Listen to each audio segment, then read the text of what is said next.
Cayman. We love our listeners. Radio Cayman in the Cayman Islands.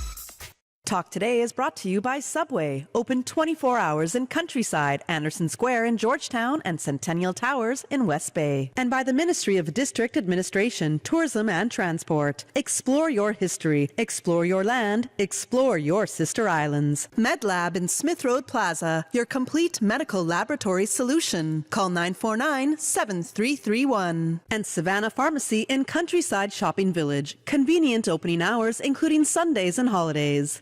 In answer to his question about the subjects. There are more questions than answers. Radio Cayman's Talk Today. Oh, what a compliment. For that, I thank you. What is happening now? They are hopeless and hungry. Now it's time for us to stand up for God or we'll fall to nothing. It's time now for Radio Cayman's Talk Today. If you're ready to talk, we're willing to listen. Cayman Islands' foremost listeners participation program. Radio Cayman's Talk Today. Listening to the general public, what the public is saying.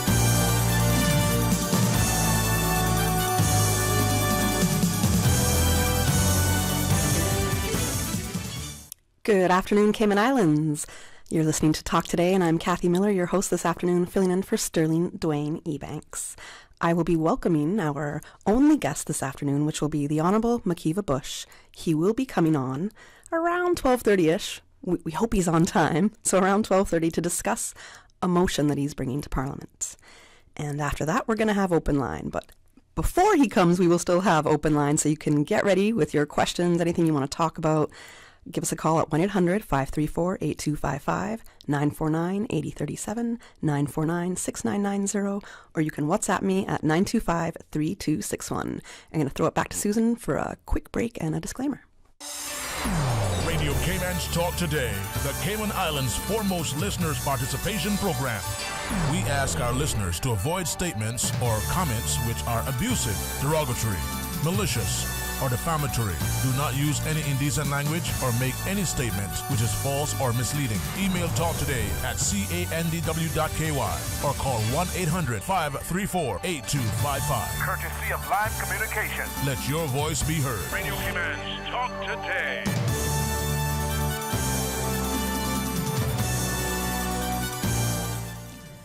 All right, good afternoon, everybody. Did I say good morning or good afternoon earlier? I feel like I'm stuck in the morning still. Good afternoon, and we do have the Honourable McKeeva Bush just stepping into the studio now, so we're going to allow him to get settled, and then we'll begin our discussion with him in just a few moments. I just want to give a wrap-up of some of the things that we did discuss yesterday. Again, we're giving a real big shout-out to all of our Carifta athletes, everybody who came home yesterday from the Bahamas and yesterday in Curacao. They came from Curacao yesterday. Big congratulations to them. I heard after my show that there was another athlete that garnered 8 gold medals. I think it's Sarah Broadbelt. 8 gold medals, 11 medals in total in aquatics. So I have to say that's a tremendous performance to Sarah. And, I hope her name is Sarah. Don't tell me I got the name wrong as well. Broadbelt, I do know that's the last name. So congratulations to her on a tremendous athletic performance. And the whole team, Cayman, you should be very proud of yourself. I do understand that there was a little mishap that happened between the Cayman Islands Athletics Association and one of our, former national athletes. I don't know if she's still considered a national athlete, so I apologize to Lacey Barnes if I get that part wrong.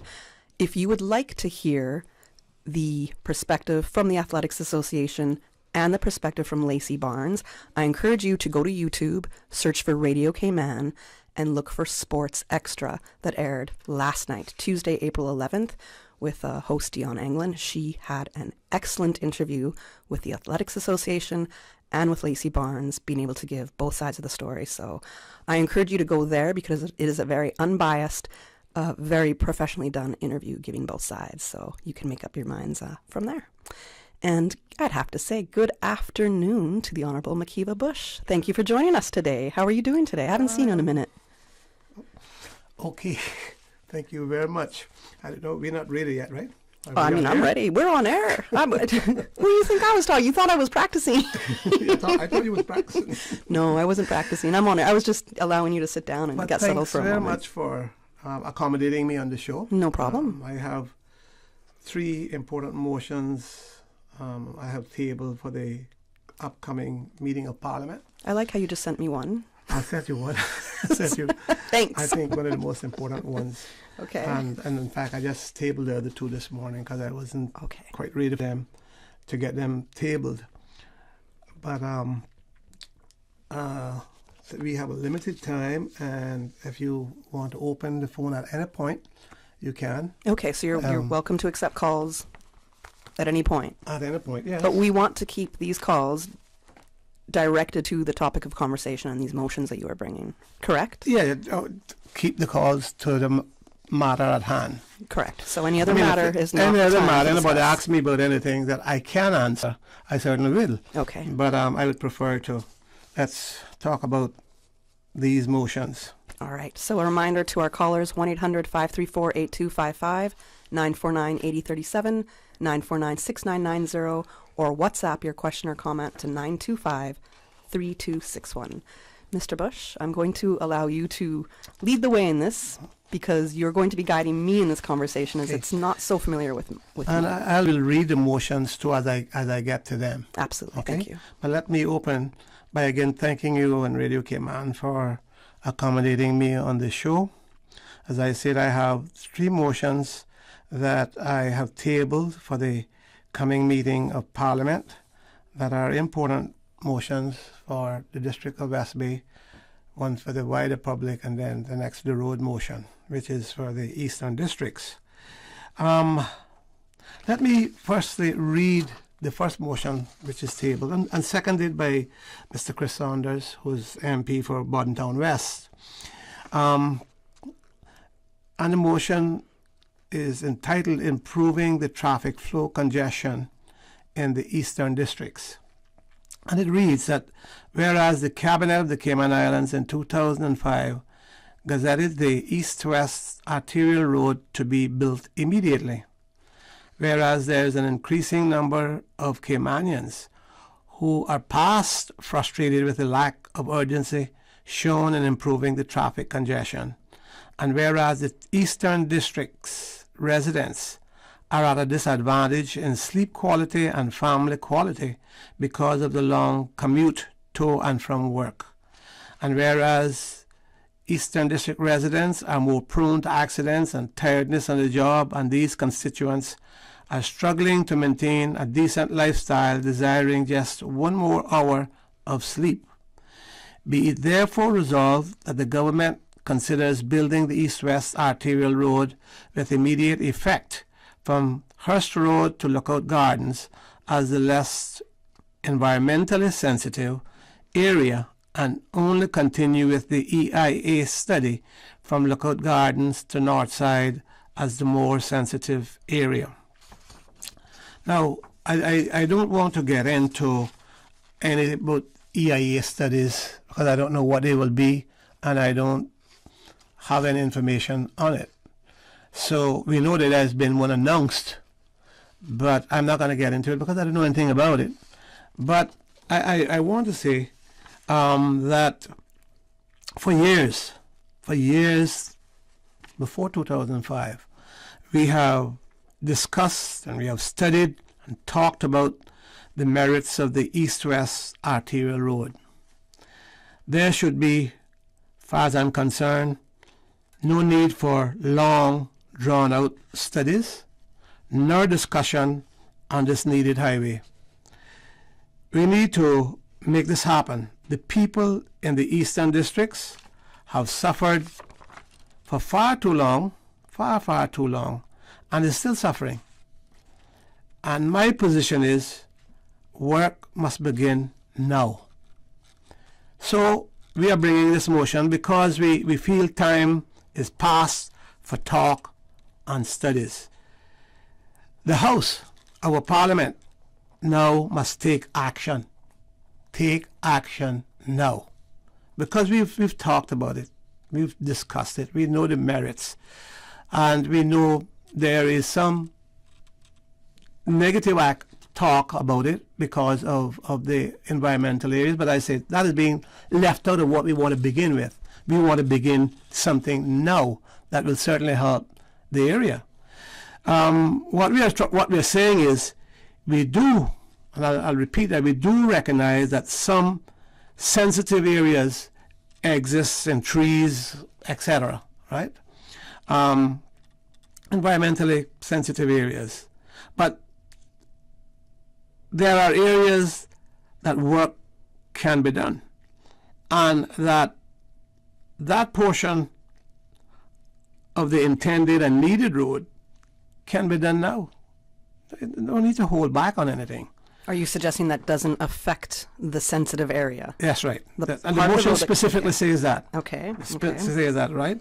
And that, as I said, can be done now. This can't be trees, for instance. Yeah, you're going to knock down some trees because you got to build a road, right?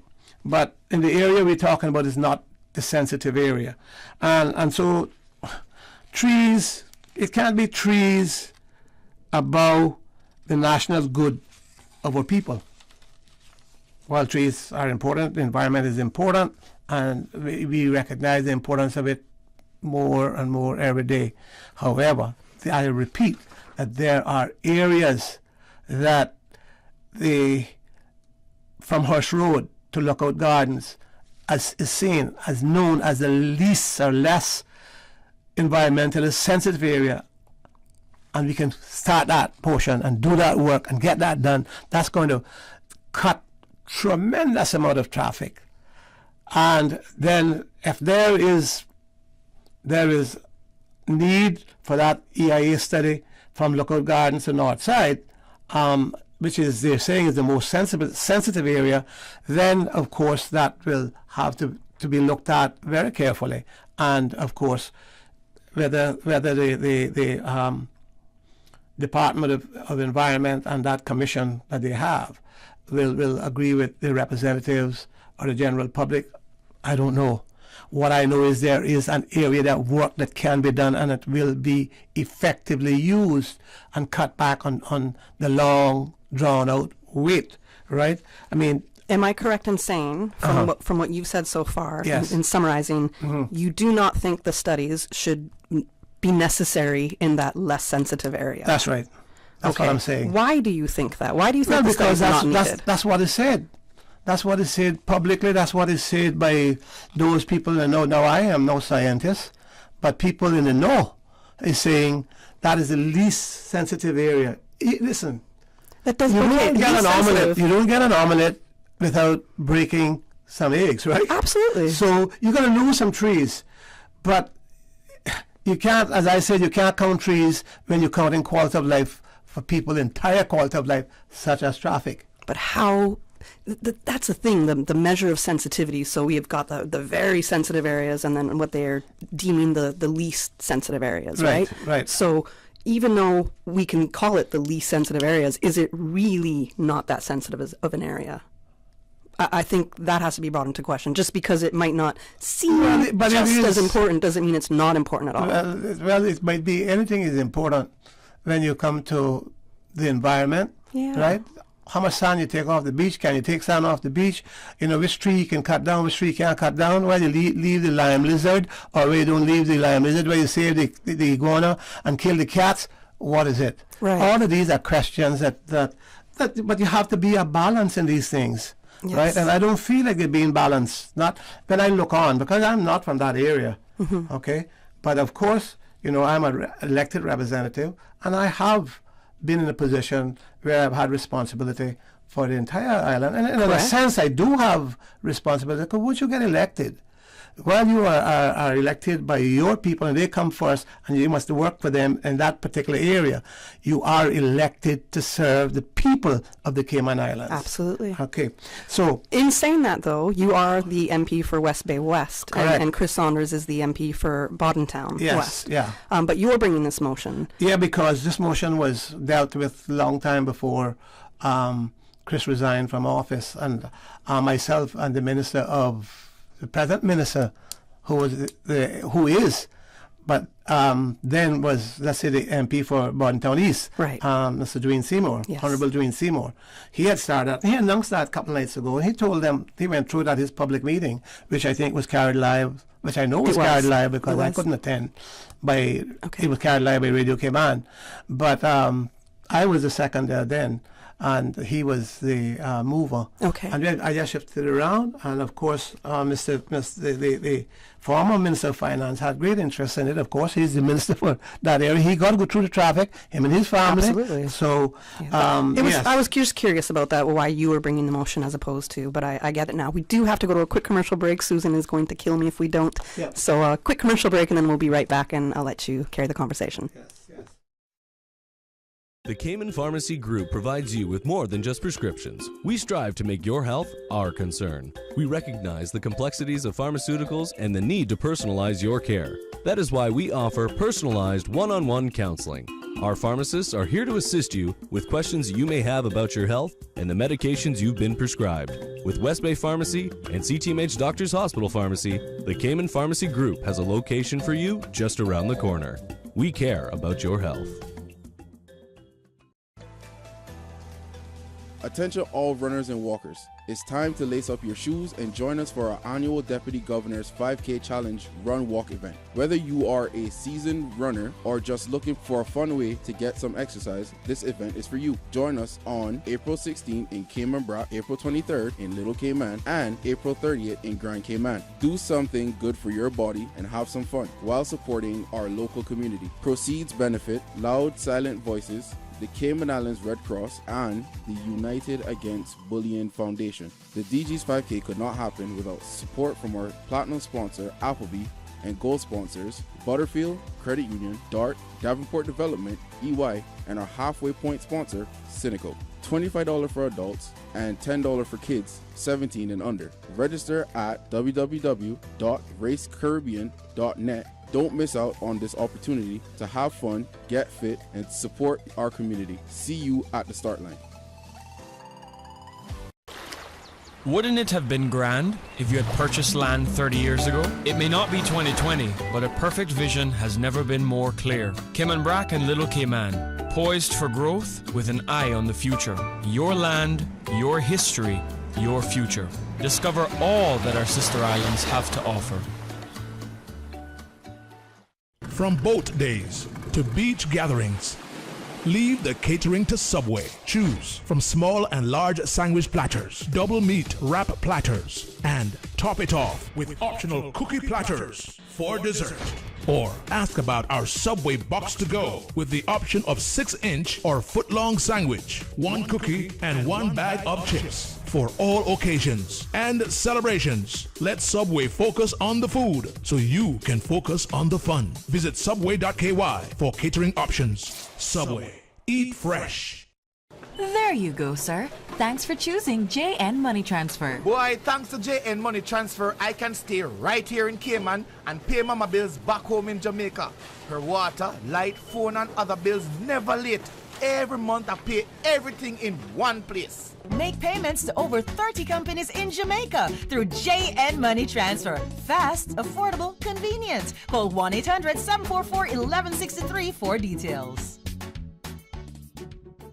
The 2023 Household Budget Survey is currently being conducted by the Economics and Statistics Office. The data collected from the survey will determine the items and the dollar value of these items that are included in the new Consumer Price Index basket of consumer goods and services for the Cayman Islands. Trained interviewers with identification cards from the ESO will visit 2,400 randomly selected households across all districts. The Household Budget Survey will run for 1 year, ending February 2024. Approximately 200 households will be interviewed each month. The interviews are confidential in accordance with a Statistics Act. No individual data will be published or disclosed. Survey data are exempt from Freedom of Information requests. For further information on any aspect of the Household Budget Survey, please contact the ESO hotline at 516-3329.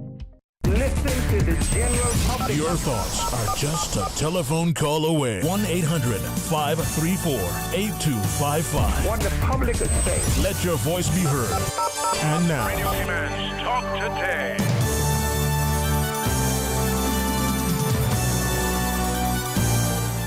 Good afternoon and welcome back to Talk Today. I'm Kathy Miller, filling in for Sterling Dwayne Ebanks this afternoon. And in studio right now we have the Honourable McKeeva Bush, MP for West Bay West. We are discussing the first motion that he is bringing to Parliament. And Mr. Bush, if you could continue where we had left off. So I was saying, thank you, Kathy. What I was saying is that there is recognize that there's sensitivity in anything you do in a small island particularly, right? But you know, people like places, small island states like Singapore, and I draw a lot over my years in government from Singapore. The things they did to help their people, and the commitments they had to make, and the things that they had to do, even though there's some people didn't want to do things, right? Don't think that they wanted to go up, high in stories. But how else a small island like them was going to accommodate 6 million people if they didn't go up in height? How would they get housing? I mean, they had to save some of their sensitive areas as well. But they knew what to do. They had leaders that knew what to do. They had leaders that did those things in spite of the chagrin and opposition by opposers. You have to do things in a small island. You have to say, look, I'll have to give this up. I have to give up some trees because we need a road to get to one end of my end of the island, to the capital where we work, or the capital where we got to go, or the hospital we have to be to, or whatever you do to take your children to school. So there are things you got to give up. That weigh scale again. So yes, you are balancing. What's the priority? Right. What is the priority? Which was a big theme in the meetings that were held in February. Mm-hmm. Priority. Yeah. Yeah. Well, there are people that want everything in the world and don't want anything.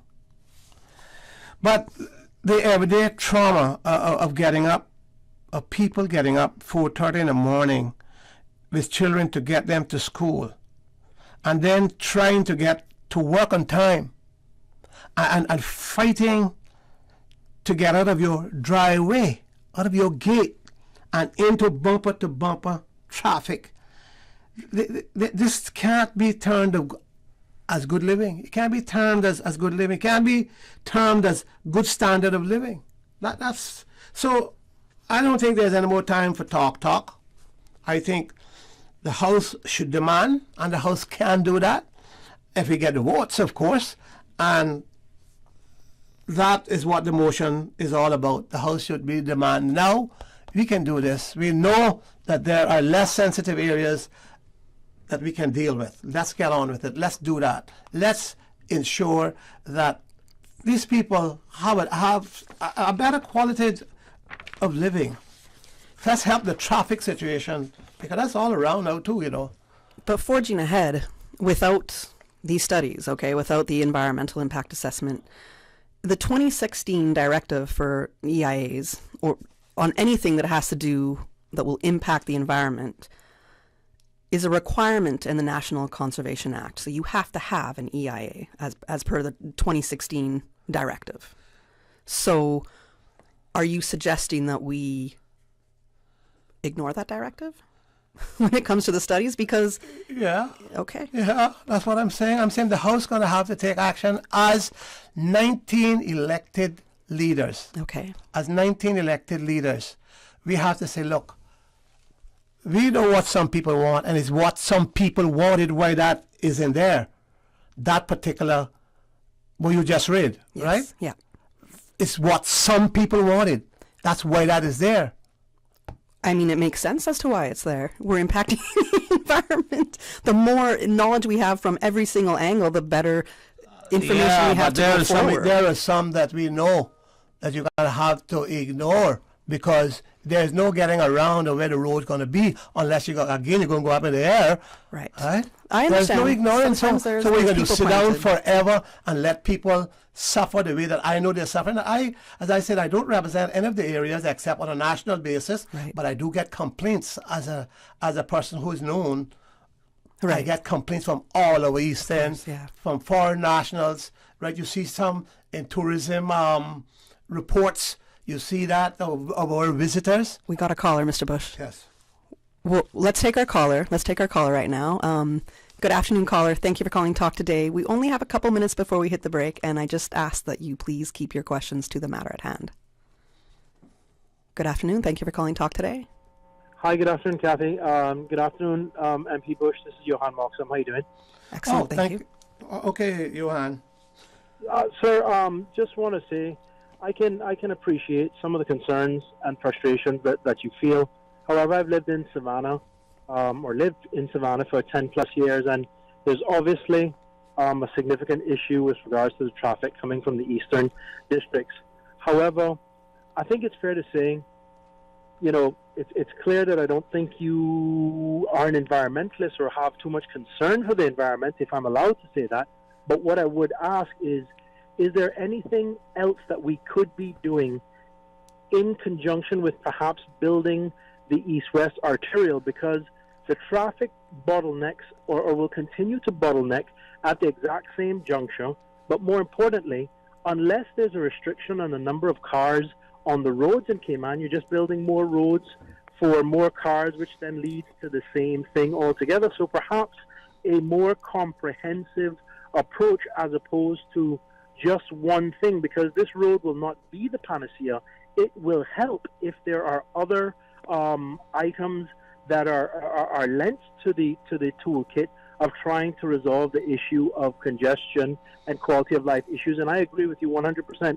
Anybody that lives in the eastern districts, that's a completely different quality of life, where you got to get up earlier in the morning and take your kids out of their bed where they're sleeping in the car and having breakfast in the car in order to navigate the traffic and get into town. But is there anything else, in your opinion and that of your colleagues in Parliament, that can be done holistically that isn't just about building the road? Because unless we get a handle on the importation of cars and the people that are driving on the road, and if we don't improve the public transport system, this would then just be in a couple of years we're building another road and we'll have the same problem, because that's what we seem to do very well. So it's just my question is, are there any other elements or suggestions in addition to the road that you think will help address this issue? Because I think there's a couple of things that we can do. I would just be interested in getting your opinion, and have a good day, both of you. Firstly, let me say, I don't know whether the caller said that I am not concerned about the environment. I don't know he said that, or... You don't seem to be an environmentalist. An environmentalist. Well, if you check back, you'll find some of the more sensible things that has been done for the environment, in particular our marine environment, has been what McKeeva pushed and got kicked for in the face, and what I've done to help save our marine life in particular. Now, when it comes to national development, there are things that I believe that needs to be done, that people can say, oh, you're anti the environment. No, I'm not anti the environment. I have enough sense to I recognize what's going on around me, and I believe some of what I can gather and read, and you can see some differences from when we was growing up to what we got now. But that's not to say that I'm not recognizing both sides, that you have to do something to protect certain aspects of the environment, but at the same time, people must live. People must live. You know, they're going to plant a tree and keep the tree there, and you die and be buried underneath it. Yeah? No. If you don't have even the time to enjoy it. Yes. All right, we have to go to a commercial break, and then we have a call. I will get back, though, that there are things that can be done. That can be done. Okay. If you want, you can continue with that. We do have to go to a commercial break. Yes, but there are things that can be done, and those things will naturally be debated, I think, in the Assembly. But I will say that. Is there something that can be done? Yeah. But are we willing to do so as a people? That is the question. The roads could have been built a long time ago if they had listened to me. Okay, let's go to a commercial break on that note, and then we'll return with a caller online. Here at Savannah Pharmacy, our pharmacists do a lot more than just count out your pills and fill prescriptions. They undergo extensive education in the study of how the human body uses and responds to medicine. They have also built up years of experience in real-life counseling on how to take medication safely. Our pharmacists are on the front lines in keeping our society healthy. Don't risk it or hesitate. Contact us or schedule a consultation with one of our pharmacists today. At Savannah Pharmacy, we care about your health. Barry's Golden Jerk, the Cayman Brac sensation, ranked the #1 restaurant in Cayman Brac by TripAdvisor and home of the authentic jerk. Barry's Golden Jerk, serving large portions of the best jerk chicken and pork. Open Wednesday, Friday, and Saturday near the airport, or call 917-6713. Barry's Golden Jerk. It's simply better. For medical lab services in Cayman, go straight to MedLab. Blood test, x-ray, and mammogram, all of that is MedLab. Affordable fees and friendly service, a full professional team. MedLab is always comfortable, MedLab is always clean. For medical lab services in Cayman, MedLab. Hey guys, I got a joke for you. What did one ocean say to the other? I don't know. Nothing. It just waved. I don't get it. An ocean? It waves to another ocean. Oceans can't wave. They don't have hands. What?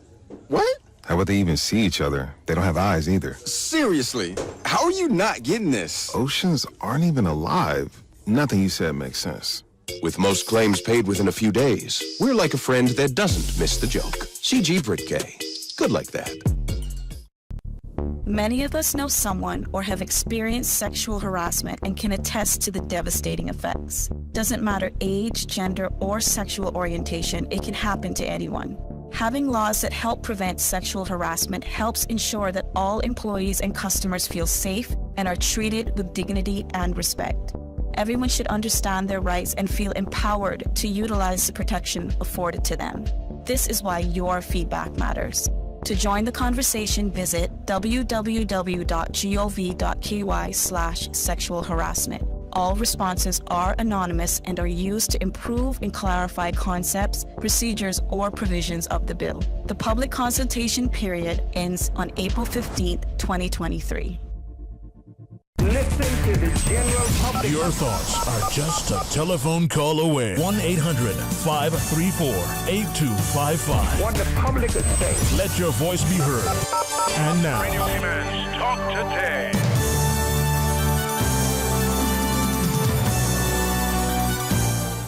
Good afternoon and welcome back to Talk Today. I'm Kathy Miller, filling in for Sterling Dwayne Ebanks, and in studio this afternoon we have the Honourable McKeeva Bush, MP for West Bay West, and we're discussing the first motion that he is bringing to Parliament, and it is in regards to building immediately a section of the road from east-west arterial, I should say, from Hearst Road to Lookout Gardens, correct? Yes, right. All right, Mr. Bush, we do have a caller online. Okay, yeah. We can take the call? All right, let's do that. Good afternoon. Thank you for calling Talk Today. Hello, good afternoon. Good afternoon, sir. Good afternoon to Mr. Bush. Good afternoon.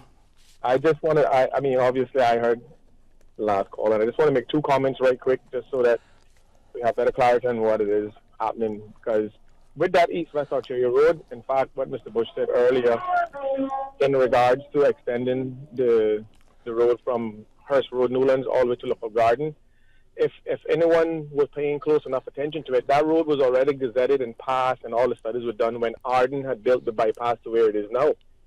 And it was because of that 2009 election where McKeeva, you guys, the UDP, had won, and the road wasn't continued at that point because there was other pressing issues, like when they were building the school. So it was a lot of things that were happening at the time why the road didn't take priority.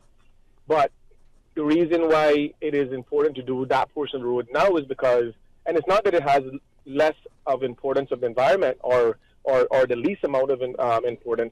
It's because it's already been studied and it's already been passed, it's already been gazetted. In fact, they already started doing the road. So that portion of the road, in fact, should be the one that should be done right away because all of those studies that was needed was already done from many years ago. Now, from that point onwards, now, yes, we understand that there are some precious wetlands and that's going to be affected on the board of that you need to have proper EIA studies to ensure that we have the least amount of impact on it as we possibly can. And the only way to do that is to have proper studies done that dictates to you how you build that road moving forward. Because it's not a matter of whether we want the road, it's the fact that we need the road. Now, to the last caller's point, and he made a lot of great points in regards to, well, what else are we doing along with building this road in order to alleviate traffic? Because the bottleneck at Hurley's roundabout is a clear, blaring, obvious issue that we have. I've been living in Newlands from 1994. So I can tell you, I remember when Newlands Road would chip and spray. That's how long it's been.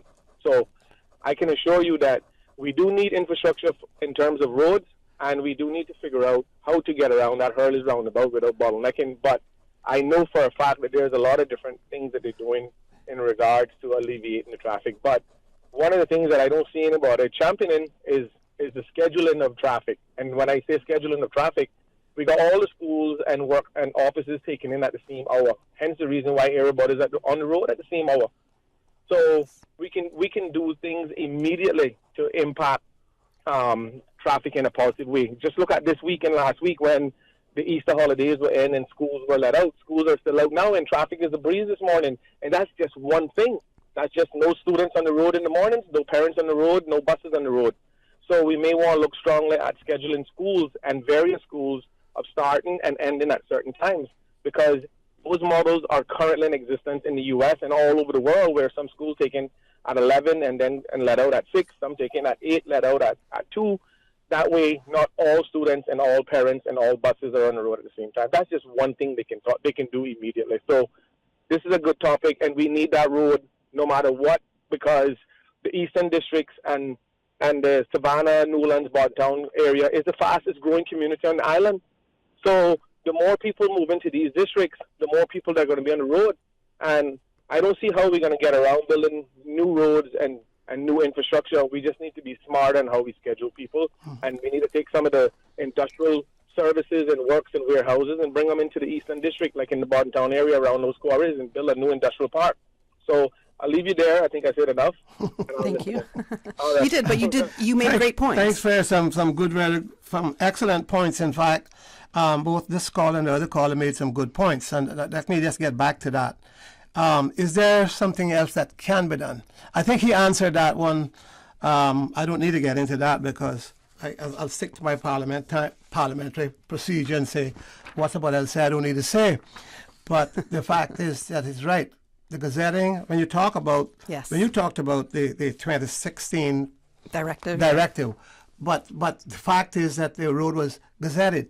Right. Was gazetted and still is gazetted, has been started. So when Mr. McLean was there, pushed it through, got it to Hearst Road or Newlands Road, whatever they want to call it. And yes. So what has been the major holdups then? What's been a major holdup? Was it's not a priority anymore? The last caller the first thing we couldn't do in 2000 because we didn't have the money, right? We didn't have the money, but there were efforts to get it up to Hearst Road. Mr. McLean, Art McLean did that, and so there was work done. But whether it's been the money or whether it's been behind the scenes, people pushing and stopping and blocking and putting hurdles in your way, because a lot of that go on behind the scenes that you would not see on Radio Cayman. You might not even hear it, depends on who it is. Or when McKeeva Bush doing it, you would have heard it.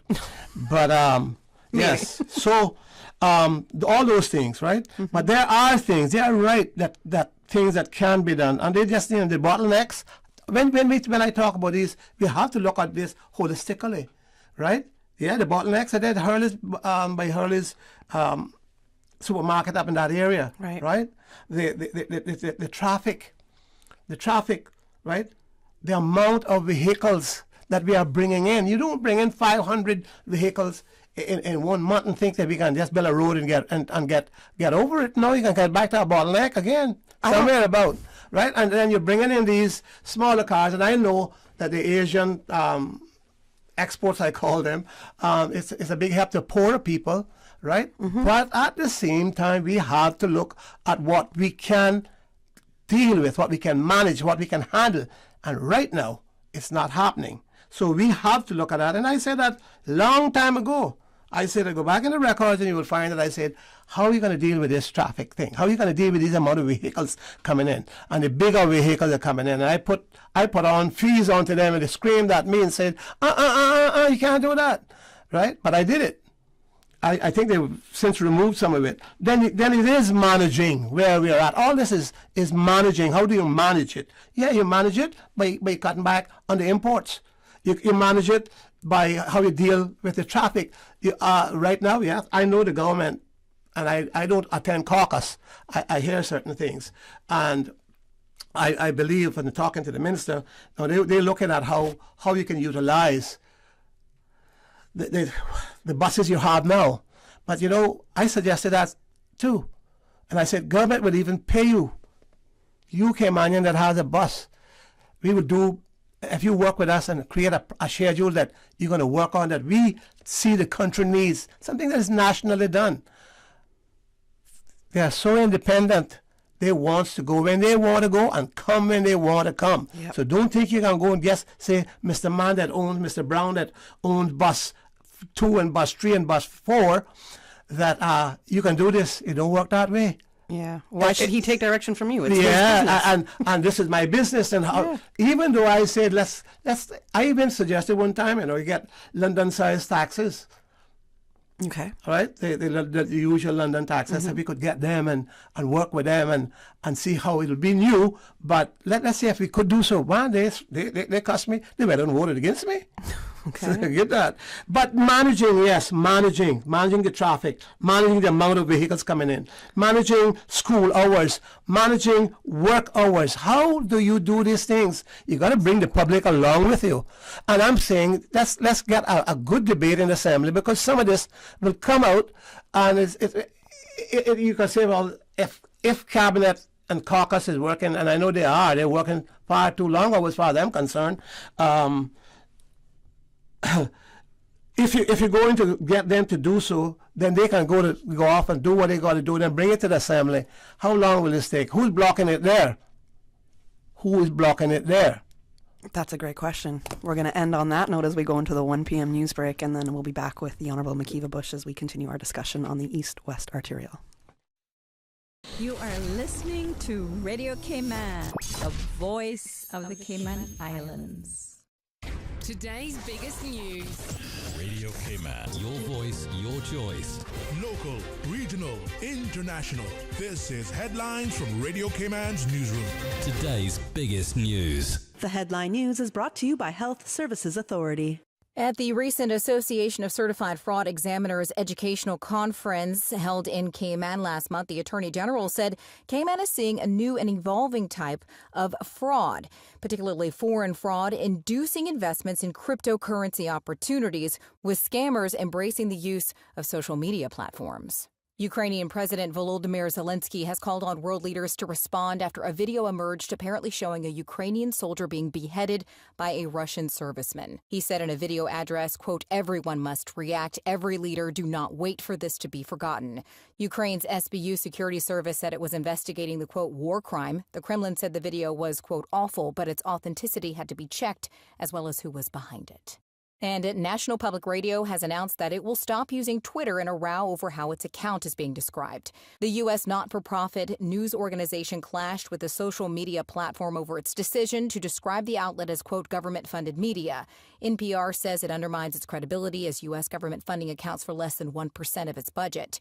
Twitter owner Elon Musk has promised to change the label on the BBC's account. Those are your headlines. I'm Karsley Fuller.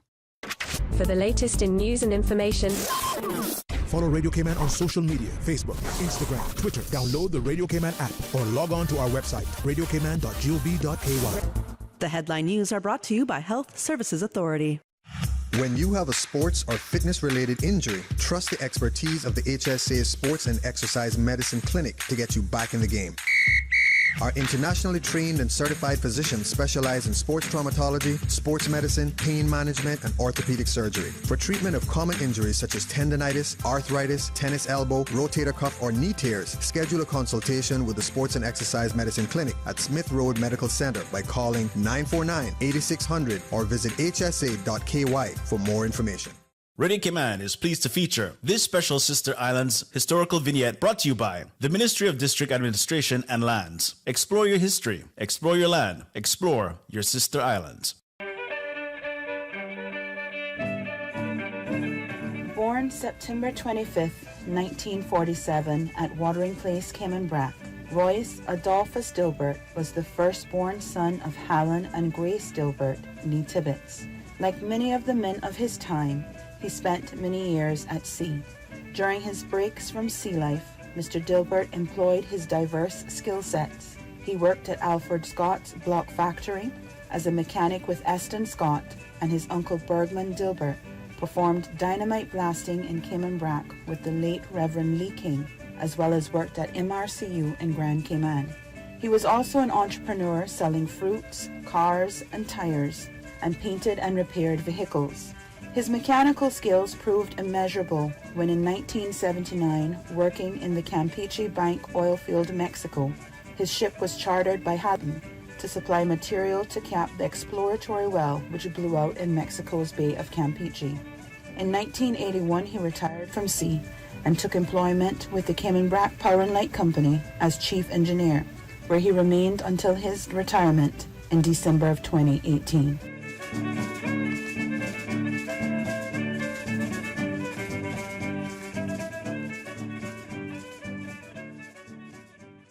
Radio Cayman is pleased to feature this special Sister Islands historical vignette brought to you by the Ministry of District Administration and Lands. Explore your history, explore your land, explore your Sister Islands. Listen to the general public. Your thoughts are just a telephone call away. 1-800-534-8255. What the public is saying. Let your voice be heard. And now, Radio Cayman's Talk Today.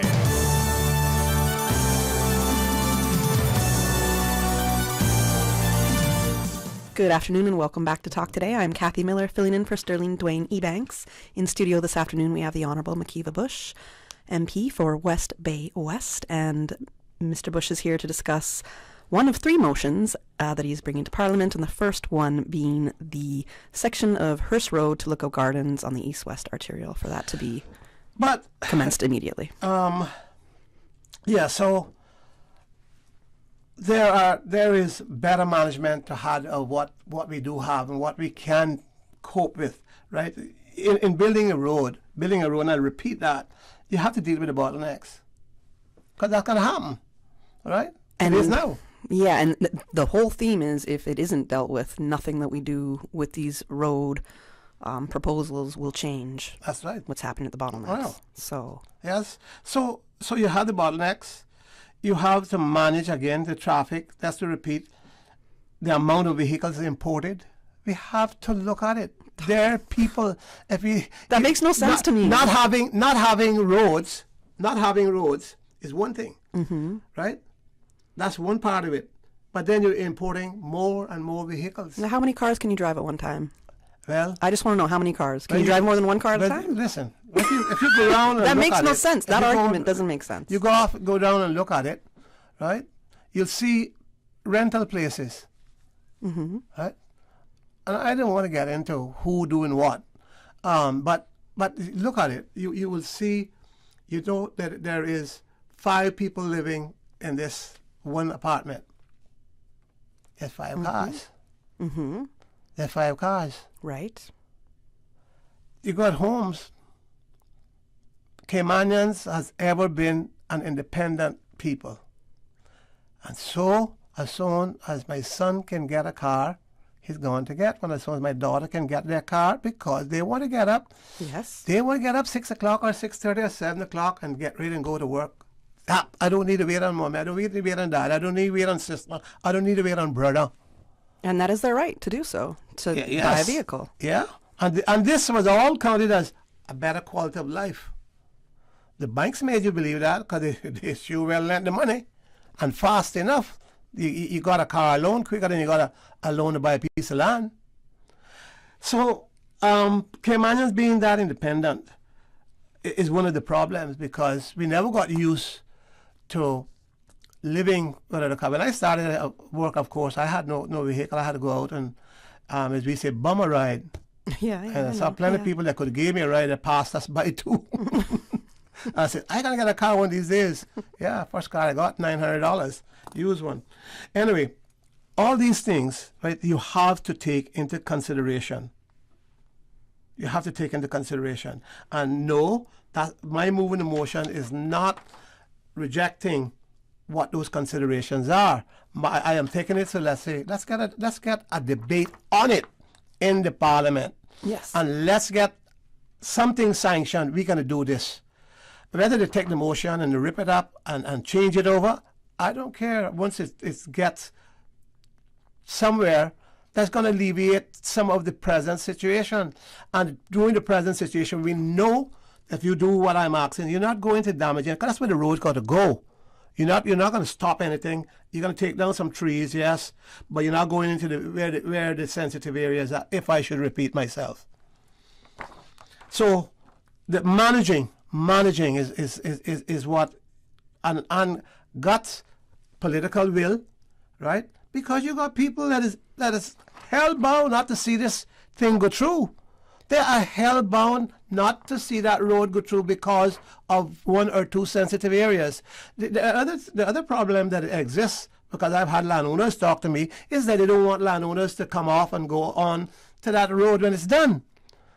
Now, tell me if you think that Caymanians are going to allow you to go through their land, but they can't come off or they can't get a road into it. Tell me that. Doesn't make sense, right? It doesn't make sense. No.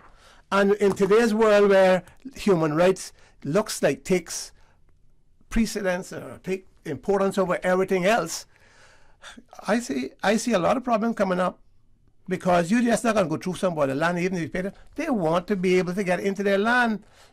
It has always been part of our culture that you build a road so that people can have a road, so that people can get to their property. Some of that is not happening. I just had my gate, a fence put up on my a gate put up on my gate, not locked, but a gate put up on my road that I bought in 1996 and used it in 1996. Huh? Mm-hmm. So it's so much that's happening with exits and entrances. And you don't expect that you're going to build these roads and people are not going to get onto their land. But that is also being mooted. Okay. Can't do that. Anyway, if anybody calls back on that, well, we will get back to it. But I want to say... We have another motion that you're bringing, yes. Motions, two motions. Just to end at this point on saying... I'm gonna bring a comment in. So you end with your comment, and then once you're done, I'll read a comment from WhatsApp.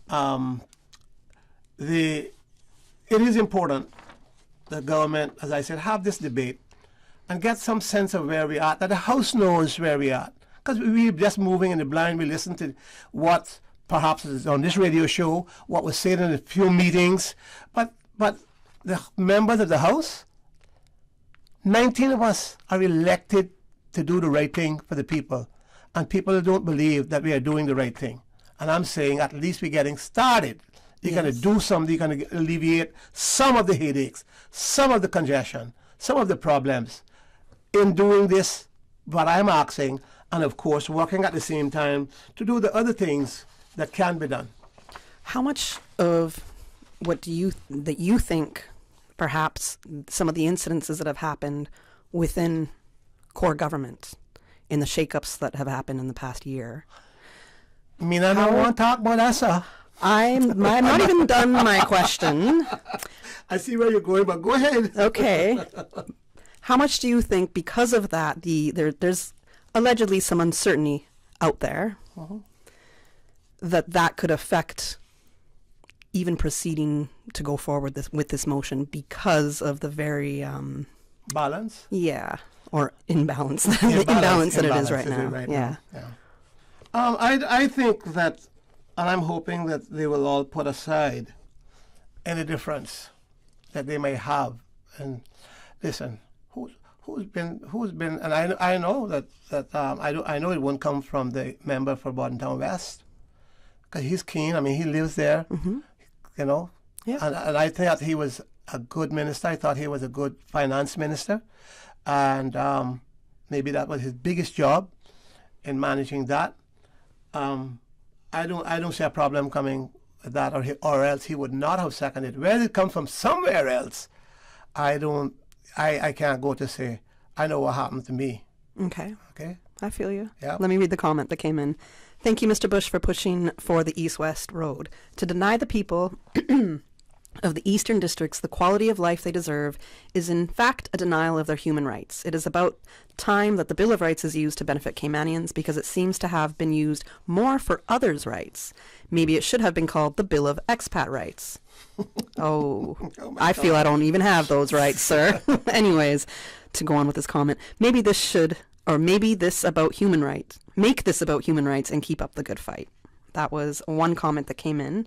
Another comment came in just shortly, right before 1 o'clock. They said, how about encouraging businesses and government to open offices in Bordentown? Boddentown is in the middle of the island and is the fastest growing district. Only makes sense. Yeah, but from 2005, a big campaign thing was go east. But they're trying to go east. Right. Remember that. And what is happening now? Well, they're not going east. No. They're not going east. I don't know that you can really force people, and I don't know that a majority of Boddentown or the East people want the serenity that they live in once they get home. Yeah. That they live in, 30 minutes they can enjoy it. Yes. Yeah, Yeah. I mean, I don't know that they want to change that. I mean, I've heard people say to me, no, listen, keep the business sense to be already down here, keep the business side, let's do more residential, and etc. Now, it sounds to many people, and just looking at it off the cuff, you would say, yeah, that's, if you go there, then you wouldn't have to come down here. But who wants to go there?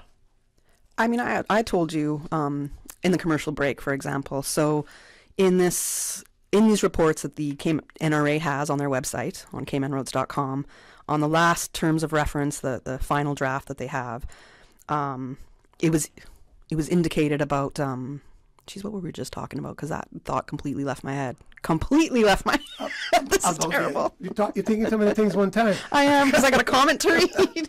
It's you're talking about the people moving business up there. Yeah. So what they're showing in the population growth for these districts. Thank you for bringing me back to my lane here. In the population growth for those districts, they're showing really it's still 7 Mile Beach, Georgetown, West Bay.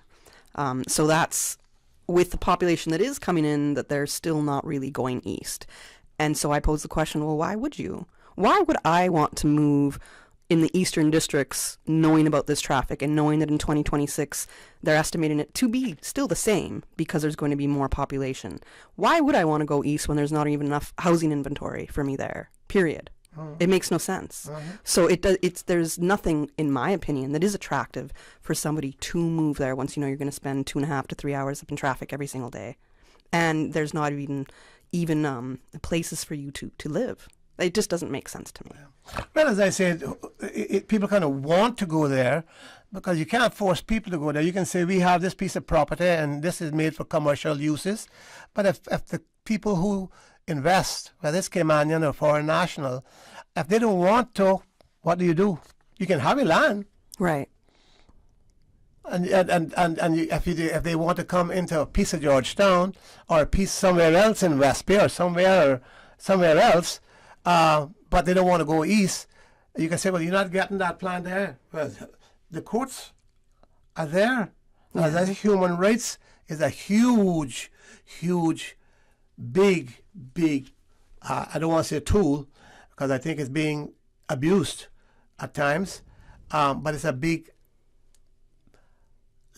let's call it law. Okay. That in its constitutional position, I would say, that stands in the way of many people thinking that they can do this and do that. And all of us who are Caymanians and getting up in age got to realize times have changed. I got 2 comments for you. Times have changed. I don't know if you're going to answer this first one here. This is a question that came. Would you ask, Mr. Bush, if this is not a government-splitting motion in action? Tell them that the only person who would thought about that is the person that asked the question. All right. I'm sure the person was listening. The next comment that came in. Good afternoon. Can you please ask Mr. Bush to please ask the government to implement the advisory district committees? Thank you. The advisory district councils are a different matter. Okay. I tried that. I brought the law. They didn't agree. I appointed mine in West Bay. Couldn't get no opposition to sit on it because it wasn't elected. But it was not made for elections. I made the law. I carried the law down. I moved the law as the premier at the time. And they didn't go anywhere. Now it needs overhauling. It does. All right. Thank you for your responses to those comments. Next, we move to my second motion. And this one is, it reads, whereas the District of West Bay is constantly growing with a present population of over 13,000. could be in that range. Maybe I'll have to bring that down, but I think it's around, from the last I heard it, around that figure. Be it resolved that government start the planning process now to build and operate a high school in the district of West Bay within the next 4 years. Be it further resolved that consideration be given for the inclusion of funds in the upcoming budget for the planning process and other needed costs to begin construction. I think this just says it. This too will help the traffic situation. Yes. But we are a big enough district to have a high school, and for many reasons, it will be, I think, the right thing to do. It was planned before, and it didn't just get there because when I was in, we didn't have the funds to do it. 2009 and 2012, we just didn't have the funds. And I was not one of those believing to build these grandiose projects. But looking at it now, we could see it probably cost 25 or 30 million to put up a high school, school it, staff it, and do all the necessary things. That's when I talk about the planning process. That's when I talk about the planning process that is needed. Because government just can't go and say, I can build a high school. They're going to say, I can build a high school, but here's what all the costs going to be to run the high school. Of course. Right? Of course, I would think in running the high school, you would take staffing from, let's say, the high schools here in town. That would be some of it. But of course, there are other things that you would need to do, playground, that sort of stuff that would need it. But I'm one of them. When they were building post office and that was the fad of the day, I said, no, I am not going to build $1 million post office. Bordentown got one. I think Cayman Brack got one. I said, no, we have a present post office, and more and more the internet is being used. So we're going to just renovate this and add a bit onto it. And I am not going to build $1 million post office. Our post office cost us, I think it was $300 and something thousand. The building is called the Clement Wells building. They're not known because whatever reasons, but yeah, that's what the building is called, the Clement Wells. But you know West Bay, you know where the post office is. You know that's my favorite district. I know you do. And I'm not saying that just because you're here. So. I know you love us. I know that. I would move to West Bay. Come on. Is there any opposition to building a high school in West Bay? I'm not sure. You never can tell. And today's government, you just never knows. What about the feeling of having one? I'm sure amongst your constituents you had the this. Constituents are asking for it, been asking for it. What about the students themselves? Students as well. Okay. And they feel, and I have a grandchild in high school. Mm-hmm. And the new school is nice, although some drawbacks to it. But yeah, people would rather be, some students would rather be in West Bay. I know, of course, I haven't done in a poll or anything. But over the years, I know, over the years, and I've been there elected, this will be 40 years in this term, but I've been involved at least 12, 13 years before that. So 50-something years I've been involved in community work. From a kind of a societal point of view, now we know that there's the, can I say, turf wars against West Bay, Georgetown, that kind of thing. Do you think that would grow that issue? No. I don't. By separating the... I don't think that we have them turf wars anymore. Not that kind of turf war. Oh, really? I don't think so. Not like how it was in the old days. Okay. In the old days when you heard about it. But you got different kind of turf wars now. Not the what you call it? I just said turf wars. I thought you said community. I said turf wars. Yeah, no. That's a euphemism. No. I mean, but whether we got them or not, I think it's a good thing to do. I think it's the right thing to do. We are growing, and that to keep our children in our area as best as we can. Seem to be build the Clifton Hunter High School, right? Right. And that takes children from Bordentown, Northside, East End, and I know Savannah, probably Savannah as well.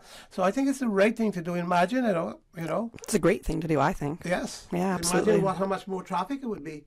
Or how less traffic there would be, and that's what I meant. It's just so less, much. I said more. I should have said less. How much less traffic it right. could be. That's what. Yeah, I know that's what you meant. Yes, and yes. it would just be great for the students. You're very close to home. Your school is right there. It's way more convenient, I think, for parents as well. To me, it makes sense. So I would like to know if there is any opposition to it, what would it be? I understand budgetary constraints might not make it a priority right away, but it is something to bring in for consideration. In old days, because we were so close to home, we had a problem. Because I was at the town hall, and I was just down the road on Town Hall Road and Bush Street, Rose Gardens, right down the road. And when the dentists were coming, I ran home. when I think we all run from the dentist, but I was just not close. Yeah, yeah. And when the teachers were would chastise me because I didn't get my homework done, and I didn't get my homework done because my poor mother didn't know how to help me with it. So she was going to chastise me, and I used to again run home. Yeah. So we might have that trouble of students running home because they're so close. No, I think time long past all of that. So I think it's the right thing to do. And again, I'm putting these on because I want to hear what I know the other three MPs of West Bay support it. Okay, excellent. I know Kathy does. I know, and let's say the MP for West Bay Central, Kathy, and the West Bay MP for West Bay South, which is Honourable Andre Ebanks, yes, and of course Mr. Bernard Bush in West Bay North. They all support the idea. Right. Okay. So I'm not going to go there. It speaks for itself. We are a growing district, and I think I'm asking government to start the planning process and try to put money in the budget, upcoming budget process to do so. Ooh, West Bay High School is going to be winning all the awards. I'm going to put that challenge out right now. Yes, yes. And I'm trying to get these things done. I want some of these things done before I exit. Absolutely. Politics. You take the time you need. I told you it's up to you. I'm talking about getting these things done or started before my bad. I Okay. exit right political life. Yes, 10 years. The next one it's an old issue, but it has as many laws that we've passed and much have fought this. It's a labor matter. It's just there. Continuing the complaints hasn't stopped, and I know places that it has not stopped. And this reads, whereas there is continued complaints of the distribution of gratuities collected in the tourism industry, be it resolved that government establish a task force to investigate the problem in the tourism industry, particularly, but not limited to, the condominium sector, of gratuities that are collected to be distributed to staff to ensure that it is being done in full. Be it further resolved that the task force report their findings by September 30th, 2023. This is an old issue. It's one that I put my teeth into from the time I got on a political platform or even thought about running. I knew because my mother, that's where she worked in her last working days, 40 years of her last working days. The women in particular, but men also, depend on gratuities because their salary was forever not a good salary. And gratuities were collected for the staff to be paid to the staff. It has not been done so. And over the years, when I was minister, and one time I was acting minister, I put in some laws to say that if you don't, there are penalties. Penalties are increased. And I know about the double books and all sorts of things that they do. I know about management, and some of them have gone on, passed on. Some of the old workers have passed on. They were their biggest thing. They know they should have got this amount of money because they figure the room, they figure government tax, and they figure how much gratuity is going on. And when they come out and it's supposed to be 30,000 for 10, and you're not getting your 3,000, then they know something wrong. They know something wrong, and they come to me, and I was seen as a person because I was a Minister of Labour, Health and Human Services, the first time in Executive Council in 1992, Health and Human Services, and I can tell you that was one of my first big issues to deal with, labor matters, trying to get proper salaries, trying to ensure that the women in particular who worked in those industries were getting there. I know Caymanians, up until recently, that worked on gratuities, $150,000 for 3 months, and she didn't get $1. Wow. $1. Maybe I'll raise it in the that's for the assembly. for the automatic grats that you can see on the bill, right? Yes. Now, often there's the added grats that a guest will leave. Yeah. What about that? Because if they're not getting any of the automatic, they're definitely not getting any of the extra added grats. The big trouble we always found with that is that people left an envelope for you. Right. And they left it to the management. The management is stealing or mishandling that gratuity that's on the bill. But are we sure that they're going to hand that envelope to that person? We don't know that, and we can't account for it. Right. We don't know unless the guest has left that envelope and handed it to that person. Right. That's the only way you know that they can get it. Because you're not sure that they can get it if you've got dishonest people dealing with. Absolutely. So that's the problem. And it is a big problem because it's huge amount of cost to the tourists, paying their bills, food, rooms. So again, people know.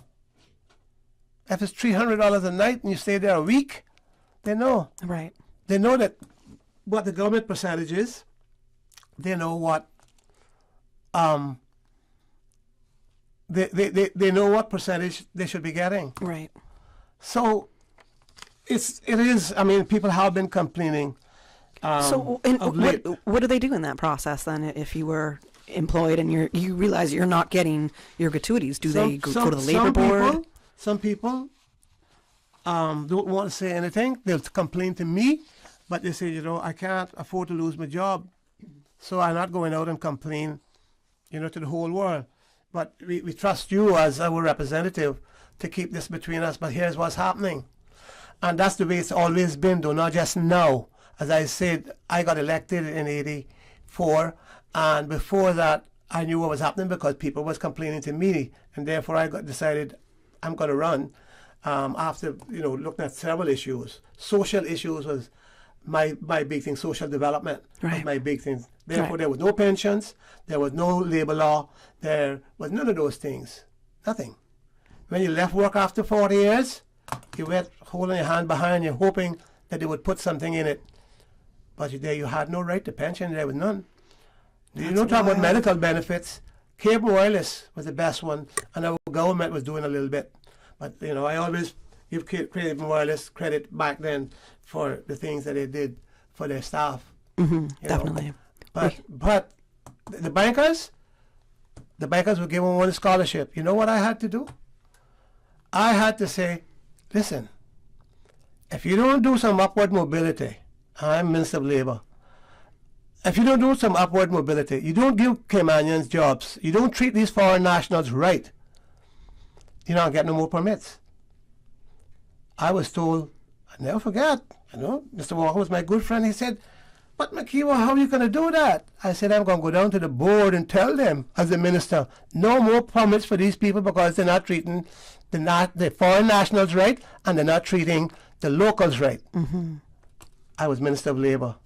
Oh, no, I was cussed, hated, accused. Well, accusations, they're still making them, lies and exaggerations. And when we say they're not treating the foreign nationals right, we're talking about a certain class of foreign nationals. Yes, I'm talking about the blue-collar worker in particular. Yeah. Okay? We have to go to the white-collar worker certainly know how to take care of themselves, and they do that. But some of them get treated bad too, you know that. We have to go to a commercial. What are you wrapping up for? We have to go to a commercial break right now. And I'm going to ask the callers to remember, if you want to give us a call, 1-800-534-8255, 949-8037, or 949-6990. You can WhatsApp. Do not call the WhatsApp number, because if you keep calling it, I'm going to say your number and ask everybody to call you. Okay? WhatsApp me at 925-3261 with a message or a comment. Thank you. They say variety is the spice of life. And that's why at Subway, we're introducing the new Boneless Hot Sub. Say what?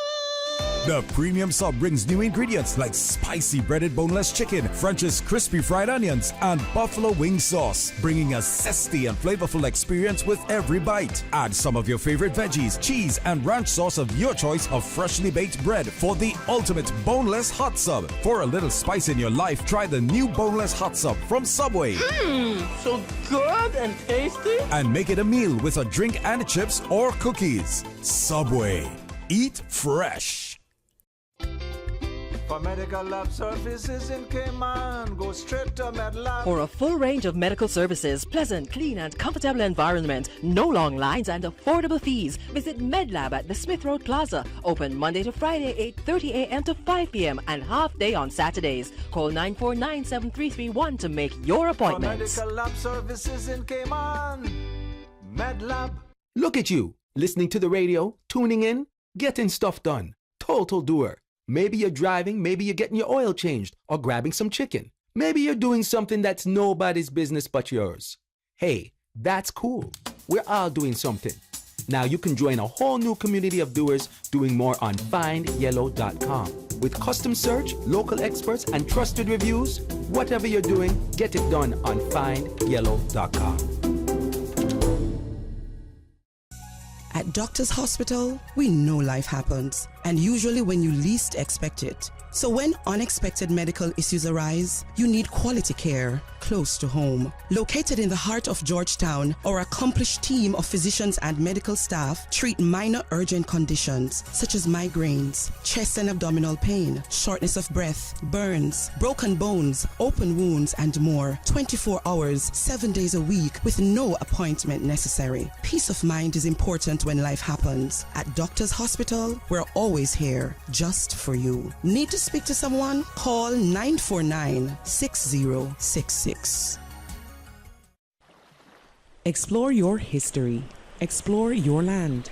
Explore your sister islands. The ultimate staycation experience. Your culture, your freedom. The land that time forgot isn't gone. It's your sister islands. Discover all that our sister islands have to offer. Are you tired of waiting in long lines at the pharmacy just to fill a prescription? If what, child, let me tell you. Well, now you can save time and money with ValueMed's online prescription service. Visit ValueMed's new website, valrx.com, and click the Refill Subscriptions button. Fill in your information and choose your preferred pickup location. Or email your prescription refills for ValueMed Walkers Road at rx-wr@valrx.com, and for ValueMed in Boddentown, email rx-bt at valrx.com. Say goodbye to the hassle of waiting in lines and hello to the convenience of online prescriptions with ValueMed Pharmacy. Visit valrx.com to place your orders today. Listen to the general public. Your thoughts are just a telephone call away. 1-800-534-8255. What the public is saying. Let your voice be heard. And now, Radio Cayman's Talk Today.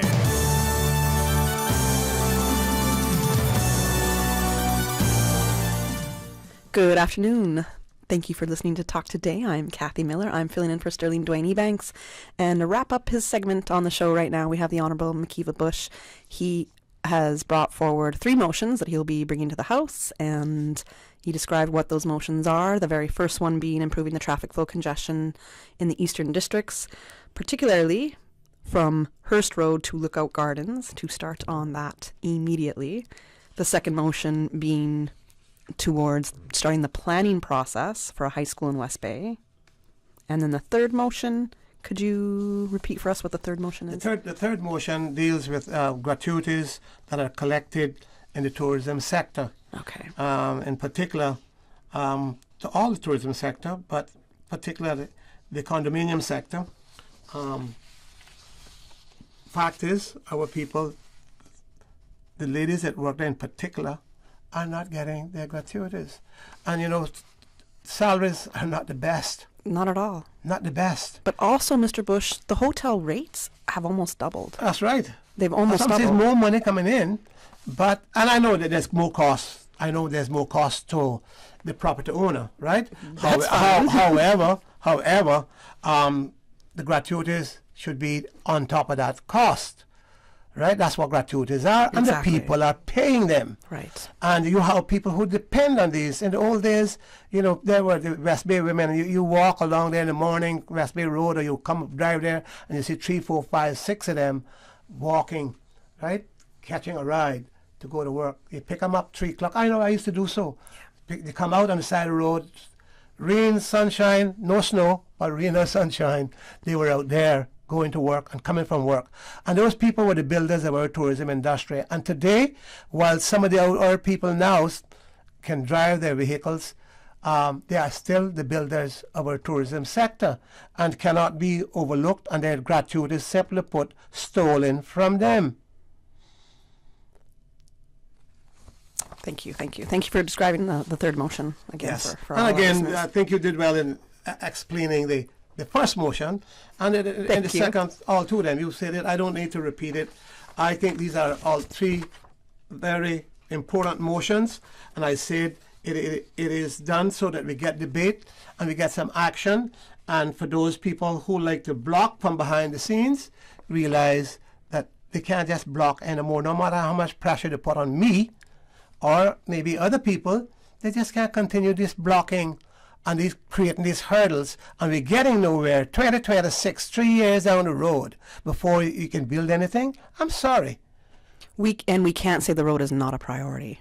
We can't. absolutely cannot say that. No, so we can't. And as the caller brought up, it was gazetted. I don't remember the year. He might have said around 2009. I could be wrong with that. No, I think it was gazetted in 2005. The roadworks, yeah, the whole project in 2005. Yes. But I thought that it was cabinet approving everything that particular thing that got approved a couple years later. I could be wrong, so that's fine. Thank you for so correcting what me. was approved is approved. If you can't do all that was approved, you do some of it, and that's what I'm asking. Yes. That's what I'm asking. I understand you with where you're coming from with that. Yeah. I do. I want to thank you, Kathy, for having me on, and I don't know if I can get back here before the house, but if I need to, I will. Or if I can be accommodated and I need to, I will. But thank you very much. You've been a very, very excellent host. Thank you. You've been a great guest.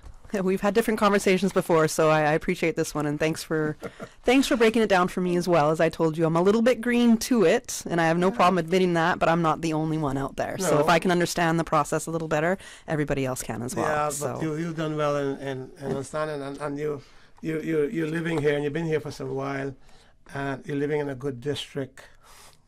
I'm in Georgetown right now, but I always look at West Bay. I still have my West Bay passport. Don't worry, that won't go away. You're still living in a good district. I am. Yeah, I definitely am. Good. Yeah, I don't suffer the road woes that everybody's going through. So, and I wouldn't want to, because I lived in a city and I would have to drive, I don't know, 40 miles, and it would take me maybe 40 minutes. I mean, I drive fast, but also how the city is built, and I'm talking during. Well, just remember that our roads are not built for fast driving. Well, just remember that. I can't with my car anyways. I've learned that in taking corners. I have to go slower. So I am abiding more by the. Yeah. Well, I hope the rest of the show will be good. And if anybody calls, and as I need to come back, but I want to encourage people to listen to the debate. It's broadcast on government television. It's broadcast on Radio Cayman. Don't listen to the talk shows, because. What do you mean? You're on a talk show right now with me? No, I'm talking about other talk shows. Okay, great. This one is good. I find this one good. But, so much confusion is created. Yes. Elsewhere. I agree. There's a lot of trolls and there's a lot of misinformation. Don't listen to the confusing. I didn't finish my sentence. Don't listen to the confusing, what you hear on talk shows that are so confusing that you don't know what to believe. I am satisfied in coming to the show.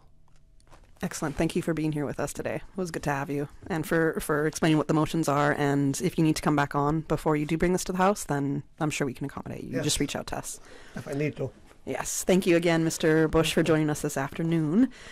Give us a call, 1-800-534-8255, 949-8037, or 949-6990. Remember to WhatsApp, do not call the number, but WhatsApp me your thoughts or questions to 925-3261. I'm taking 10 weeks. We're gonna take a quick break right now, and then I'll come back and do an open line. 10 weeks of For medical lab services in Cayman, go straight to MedLab. For a full range of medical services, pleasant, clean and comfortable environment, no long lines and affordable fees, visit MedLab at the Smith Road Plaza. Open Monday to Friday, 8:30 a.m. to 5 p.m. and half day on Saturdays. Call 949-7331 to make your appointments. For medical lab services in Cayman, MedLab. Busy. Feel like there's not just enough hours in the day. Savannah Pharmacy, service to make your life easier. Now you can WhatsApp your prescription order to 929-5045. And pickup is just around the corner with everything your family needs and convenient opening hours including Sundays and holidays. WhatsApp your prescription order to 929-5045. Savannah Pharmacy, wholesome values with modern conveniences. If it's time for new appliances, hop on into the LG Appliance Easter Sale now on at Brand Source Home Gallery. Save 15% off on LG appliances. Buy a 4-piece kitchen and you'll get a further 5% off. Yes, if you have older appliances that have seen better days, don't wait. Take advantage now of the LG Appliance Easter Sale. Hurry in. Sale ends Saturday, April 15th. Brand Source Home Gallery on Dorsey Drive, Industrial Park. Phone 623-5000. Wednesday, April 26th is World Intellectual Property Day. It's a time to celebrate our creative minds, from musicians, songwriters, and authors to inventors, designers, painters, and so much more. Did you know that their creations, just like yours, can be protected by a patent, trademark, or copyright? Find out how to register and protect your intellectual property today. Visit the Cayman Islands Intellectual Property Office website at ciipo.ky for more information. That's ciipo.ky. It's your innovation, your creation, and your intellectual property. Protect it today. This is how we wake you up in the morning. Praise time on Radio Cayman. I'm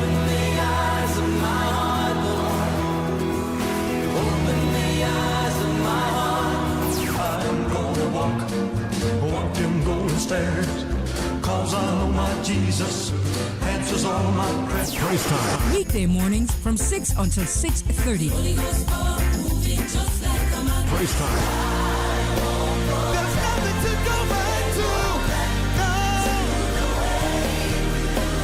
Give me Jesus in the morning. For the God of the mountain is still God in the valley.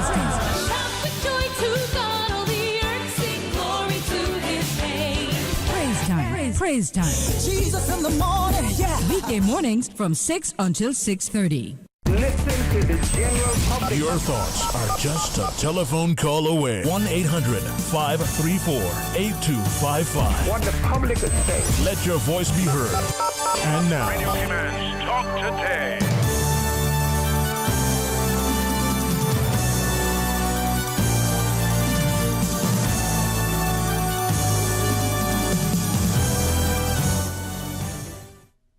Good afternoon and welcome back to Talk Today. I'm Kathy Miller, filling in for Sterling Dwayne Ebanks. Thank you for joining us this afternoon and for listening to the discussion that I had with the Honourable McKeeva Bush on the 3 motions that he is bringing to the House. I do believe we have a caller online. Good timing, caller. Thanks for calling this afternoon. How are you doing? Hey, good afternoon. Nice to hear your voice. Thank you. It's somehow good timing and somehow not, because I wanted to ask Mr. Bush a question, if that was anything with the implication of traffic that's entitled the 3 islands or just Grand Cayman. Because I keep mentioning about the traffic that the abundance of cars that are coming in weekly, monthly, annually by here to the dock. So I wanted to ask him a question if that was the motions that he was bringing up was going to include Cayman Brac as well, including the gratuities that the hotel offers. And I had a son that used to cook there, and they were doing him so bad with his gratuities that basically he left, and I know he's hired on the government, which is so much better because he have all his benefits and so forth. But for years since he's been working there, it has been bothered been a bother to me to know that our government system doesn't act on these things that the hotel does the people. And it seems like something that was in the past, but it seems like it's something that's still in the present when it comes to present time, when it comes to these hotels with the gratuities for the people. And I used to work in when I retired, I used to work in the private sector with that same problem that Mr. Bush was mentioning. Is the people honest enough to give the employee the letter that the tourists or whoever, the guests, rather not tourists, the guests left for them? And I asked myself that many times when I used to work for private sector, if I was receiving my envelope that they left for me with my either a good word towards the job or my tip. And Are you there still? Did we lose you? Oh, I feel like I hope the caller calls back because I feel like we lost him. I think his phone line just cut out, or the call was dropped.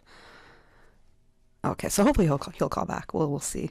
I did want to ask him something, so I can answer two of your questions at least. So the first question you were asking when it came to the traffic situation, if that's for all 3 islands, Mr. Bush was very specific in this motion, and it is only in reference to the east-west arterial road in Grand Cayman, with effect from Hearst Road to Lookout Gardens only. Not a very small, but a small section of the east-west arterial. So no, his motion is not for all 3 islands, but rather just a specific portion of the east-west arterial road, specifically from Hearst Road to Lookout Gardens. Secondly, I think you brought up the question about the gratuities, if it'll be for the people also working in condos and hotels in the BRAC. Absolutely. This is for all 3 of the Cayman Islands. That is what the labor grats are for. So the motion that he's bringing to ensure the labor grats are given. So I believe the caller is back, Susan? All right. Caller, welcome back. I hope you heard my responses. No, I didn't. Okay. I didn't get to hear your responses. I just got cut off. Okay. No problem. But yeah, I did heard what you just said that it does indicate for all 3 islands, which is for the grats, for the gratuities, yes. Yeah. For the road, no. That is a very specific portion of the east-west arterial that he was referring to for the motion. Yeah, I understood that point, but the point of that he made with the introduction of the amount of vehicles coming into the country, or the islands, that is really what I wanted to ask him about that and the gratuities. But it is something hopefully that they will realize that it's a problem in Grand Cayman with the traffic, and for a small island like here, it's becoming a worse problem for us here on this island because we don't have the 2 and 3 lanes. We don't, we just barely making it on the 20-foot wide road, and it is becoming a problem slowly. But it's. I wish I'd caught him. I tried to, but the line wouldn't go through. Yeah, you never know. He might be listening, right? He's likely listening. He loves Radio Cayman. So he's likely listening to us, and if he is and has caught this part of the conversation, he might even call back to provide an answer for you. Yeah, I hope he mentioned something regarding Cayman Brac with the fluctuation of the cars. So what is the issue? Too many cars are being imported to the BRAC? Well, it's something that people don't really like. What he was saying about the 5 people or more living in a home and the 5-6 vehicles in a yard. That is becoming the same issue here. Our shipment comes in on the barge, as everyone knows, but as each week that she comes once a week. You can find anywhere from 5 vehicles to 8 vehicles, maybe sometimes ranging around that per week. And if you do the math on that per week, per month, per year, it becomes pretty much from 240 per year, 240 vehicles to 276 vehicles per year on this island. You do the math over 5 years, and it'll show you how much vehicles would be here within the space of 5 years. Now, we have already seen that fluctuation of vehicles, and it's it's only gonna get worse, and it has to be put under some kind of control per household. Is it something that can be done? I'm thinking it's not going to be an easy task, but we have to try to find some solution to it. Okay, but hold on. If it was I'm not arguing with you. I'm happy to be discussing these points. If there's 5 people to one house, or, let's say it's a 2-bedroom house and there's 5 people living in it, it's a very common scenario. Do you think those people want to live like that? Some people don't mind it. Caymanians. If they had the choice and the ability to live on their own or with perhaps one roommate. I think they would. I think they would have the choice to go on their own. Okay. I think that's most of us. Yeah, I strongly believe that. Yeah. So in saying that, and me asking you that, now if they were to move into their own apartment, why aren't they able to have a car for themselves? Well, he made a good statement when he said it's easier to get a car loan than a land loan, and that is facts. I mean, I found that out here on this island as well, and people wants to move on their own, especially in Grand Cayman. Here it's getting pretty much the rent here is not yet up to that standard of Grand Cayman, but it's not far. The rent is crazy. What do you? This is why everybody's living with each other. It's cheaper for you to go get a loan and build a house than to rent in Grand Cayman. And here on the Brock, it's not. But harder to get the loan. Much harder to get the loan. It's harder to get the loan because the length of the loan and the amount of money, which is why a car loan is much easier. Exactly. So here on this island, we only have 2 institutions where we are banking systems that we can go to. We don't have that large choice of Grand Cayman, but we only have 2. And the chances of getting a used vehicle, you got to be able to cover that amount in that bank in order to borrow. But they're still willing to lend you something to buy a brand new second-hand vehicle, which is from Japan, but not something to put your head under. It makes no sense to me. But for those that coming out of a rental and owning a vehicle, I think they should. It's a tricky thing because I don't want to speak out of way because I might be stepping on someone's toes there in Grand Cayman that's going through that problem. So I am. So I'm a great person to have this discussion with. And no, but it's good and it's important to have. It's a healthy one to have. There's no way nobody's going to tell me because I'm an expat that I don't deserve or I cannot have a car and I live somewhere on my own. You have to be out of your mind to say something as ridiculous as that. I'm not saying that that's what you told me, but I've seen that being suggested. You have to be outwardly out of your mind to think that that's a policy that could be effective here. I would take my car and run you over with it. That's how I would feel. Come on, man. That would be really the way to tell someone they can work here, but they can't get a car. That's going a little deep. If we reflect back in the news of China is in such a mess with traffic and pollution and everything that they're down to the point of where you can't, as a foreigner, you can't go there and buy property. You can't go there and build, but you can go there, have a job, and you can go there and rent to work there. And you can't drive, you can't own a vehicle there, but you can take the public bus or the train or whatever and go to work. I don't see Cayman getting to that point right at this time, but if the solution comes around, it's going to be a hard decision for them to stand up there in that building, LA building, and tell people, or government building, whatever, and tell people, listen, you can come here and work, but you can't own a car. I think it's just cheap to tell the people, don't come here and work. You know, it doesn't make sense. You can't. How do people go to work? How do they go shopping? How do they go to the food? How do they go to the movies? Especially without those China has their bullet trains and excellent transportation systems. You don't even want a car there. So exactly. I do have to say we do have another caller. I'd love to take them before the 2 p.m. news. Yeah, well, thank you for your time. Thank you. I don't want to cut you off, but I also don't want to lose the caller at the same time. So thank you for your input and sharing your thoughts with us. Sure. Bye. All right. We have another caller with their thoughts. Good afternoon. Thank you for calling Talk Today. Good afternoon, Mr. Cassie. How are you today? Fabulous. How are you doing? Good, thanks. Very hot discussion about, experts, whether they should be allowed in future to buy cars and so on. I heard a very interesting discussion about that, I think, on OC's show, today's show and the other show. Yes. But that's too controversial for today. I'll pass on that one. I love controversy.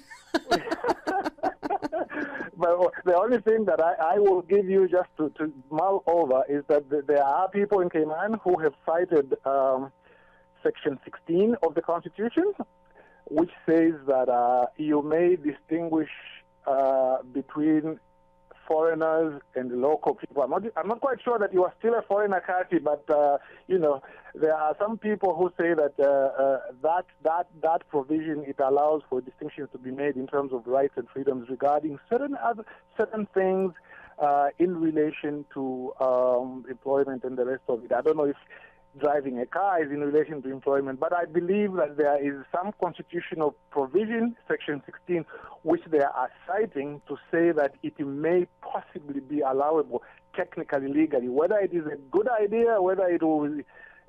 that's another thing. I think that it will be very drastic. I don't know any other part of the world that does that. Exactly. And sounds like a human rights issue to me as well. Yeah. Once you give it to the lawyers, I'm one of them and so on, and they can find a way to complicate it. In fact, that's why I called, actually. That's why I called. I called about some complication which has been caused by the courts. You read last week, right, about the decision which was made, and the papers reported it as saying that, this is 259, the papers said that the point system for PR is unconstitutional. There are people who are saying that it is not constitutional, and this morning there were a number of people who asked a number of questions. I just thought maybe I might express my view on that as to what the effect of the decision is in relation to PR applicants as well as work permit holders. You will stop me. I see it's 2:59. Can I continue? I didn't hear the last thing you said because Susan was talking to me at the same time. Sorry. Yeah, okay. Could you repeat what you just said? Now, it's 3 o'clock now. Do you want me to continue? It's 2 o'clock, sir. You're looking at your Eastern clock, I think. I would like to go to news. If you would like to please hold the line, and then once we're done with the news break, we'll come right back to you. Today's biggest news. Radio Cayman, your voice, your choice. Local, regional, international. This is Headlines from Radio Cayman's newsroom. Today's biggest news. Brought to you by Tropical Plaza on Smith Road.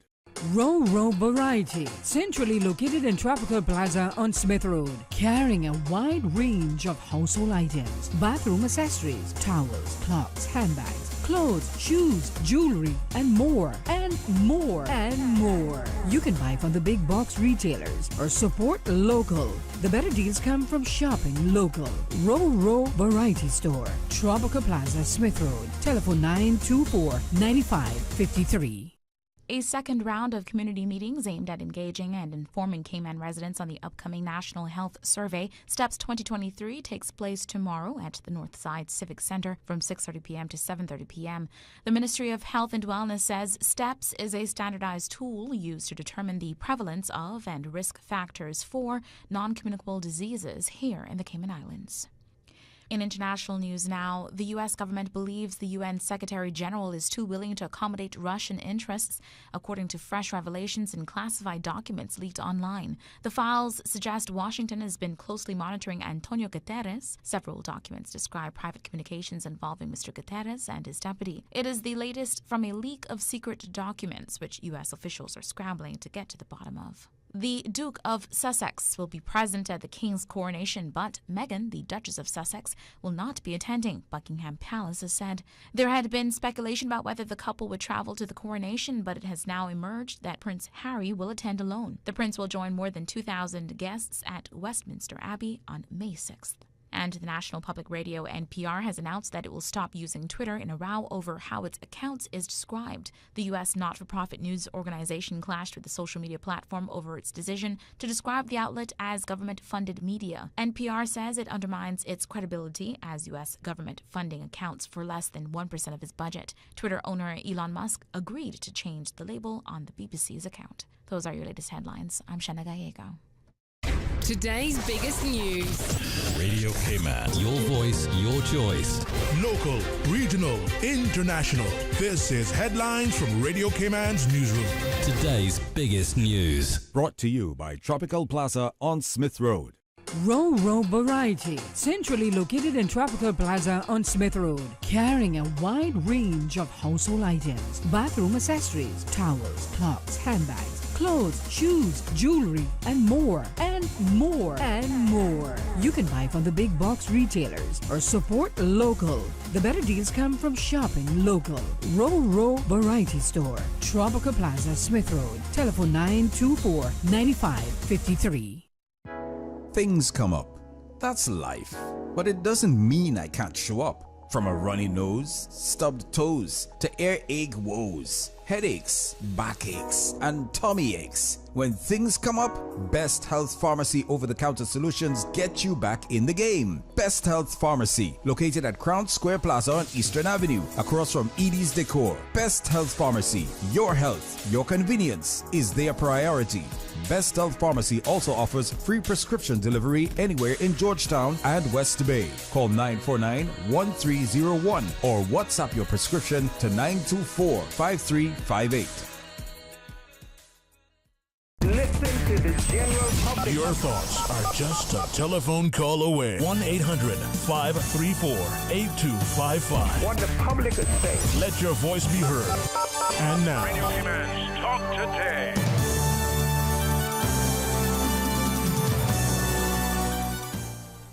Good afternoon and welcome back to Talk Today. This is Kathy Miller. I'm filling in for Sterling Dwayne Ebanks this afternoon in studio for most of the time up until about 1:45. We had Bush and he was discussing 3 of the motions that he is bringing to the House. Prior to us going to the 2 p.m. news break, I did have a caller who's a lawyer who was calling to speak a little bit about the Constitution, I think about the PR points. I'm not sure if the caller is still with us. He is? He's still there? Okay, awesome. Great. Good afternoon. Welcome back. Yeah, good afternoon. Yeah, good to be back. Well, yes. Thanks for staying with us, yes. Thank you. Yes, it's about the PR points and the human rights issue. Yes. Because a number of people have asked about, what the effect of the decision which was made by the Court of Appeal is. Now, just for clarity, I don't want to say whether I agree or I don't agree with the decision, but all I'm trying to do is to try and explain what the scope of it is and its likely effect is going to be. Now, basically what happened in the case, it's the Souza case. What happened was 2 people applied for PR, they didn't meet the points. When they didn't meet the points, their lawyer argued that, well, if they are rolled over, that will violate their right to family life. Now, what the Court of Appeal said was, yes, if you've got a spouse or a child, yes, your rights could be violated if you are rolled over.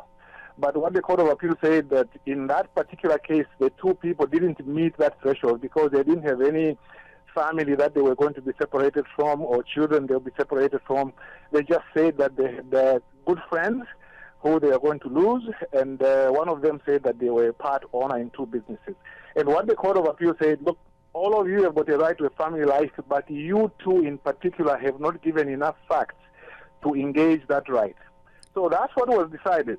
Now, another case which seemed to have flown under the radar a little bit, although it was reported, is a case called Ellington.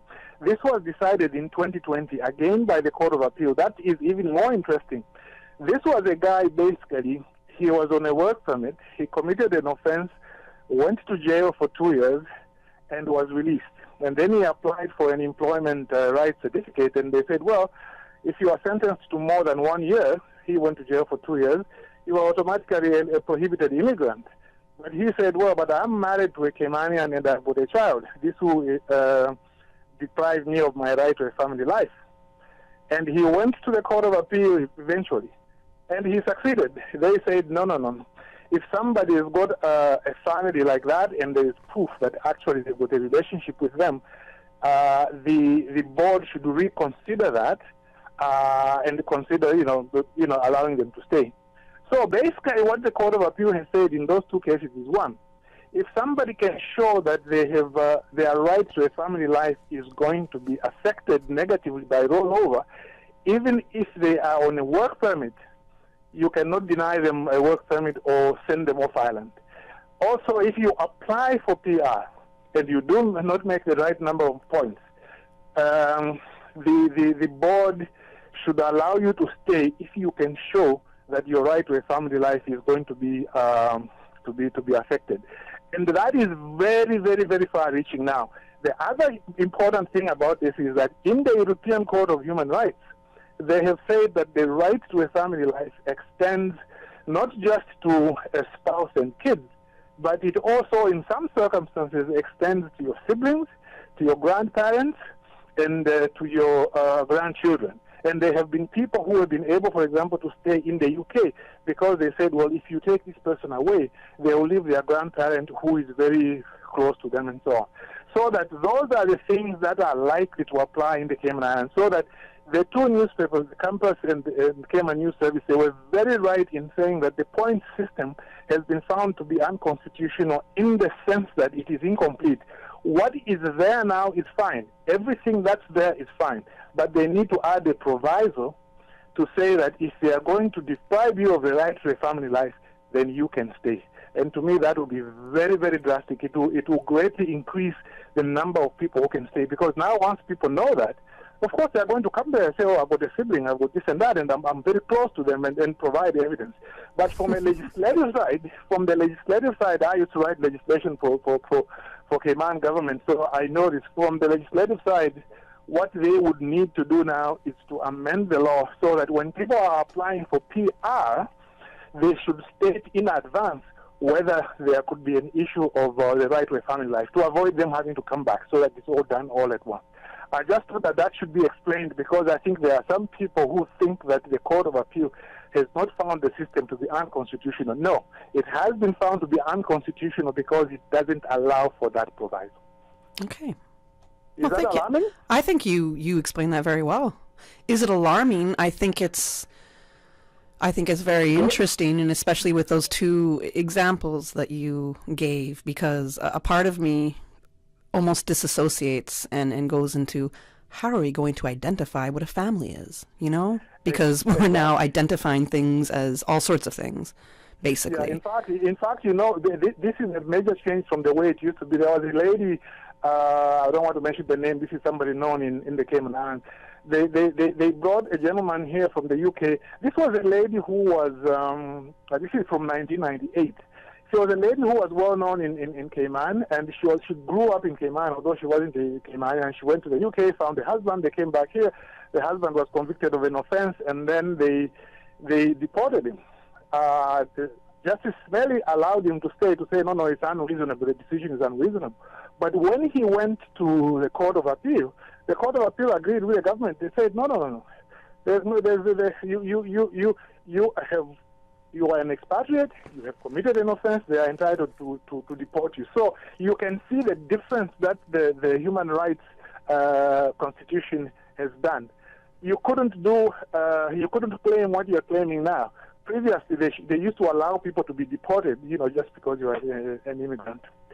But anyway, thanks very much, Kaki. Thanks very much. By the way, before I get off and so on, I think, were you at Cayman Net News way back? Yeah, way back, yes, sir. I used to work for Desmond Seals for a couple of years. Many, many years ago, that's when I first met you. Thanks very much. So nobody can scare me. I worked for Desmond. I should say a lot. Yeah. All right. He was great, and you've been great to have followed your work. Thanks very much. Oh, thank you very much. I appreciate that. It was very kind of you. All right. Thank you for your call and for explaining that part of the PR system and the points and what is deemed to be unconstitutional and what's deemed not to be. I don't know enough on that, and I still have to do my kind of research into it to have a better understanding and to have the right kind of knowledge to be asking the questions that I want to ask. So I appreciate your call. Thank you so much. I have a couple comments to read that came while Mr. Bush was here. One of the comments say, "Good afternoon to you. On the topic of traffic congestion, there's only two solutions to fixing and solving the problem.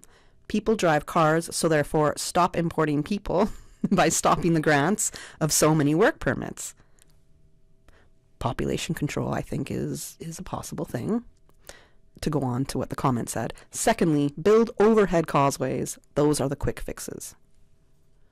So that is one of the comments. Another comment came in saying, if there is a proper public transportation system, then it would be perfectly fine to restrict vehicle imports by expats. My personal opinion, which not everybody's here to hear, but you're here listening, so you're going to hear it. I don't think there should be a restriction on expats, in particular, to import.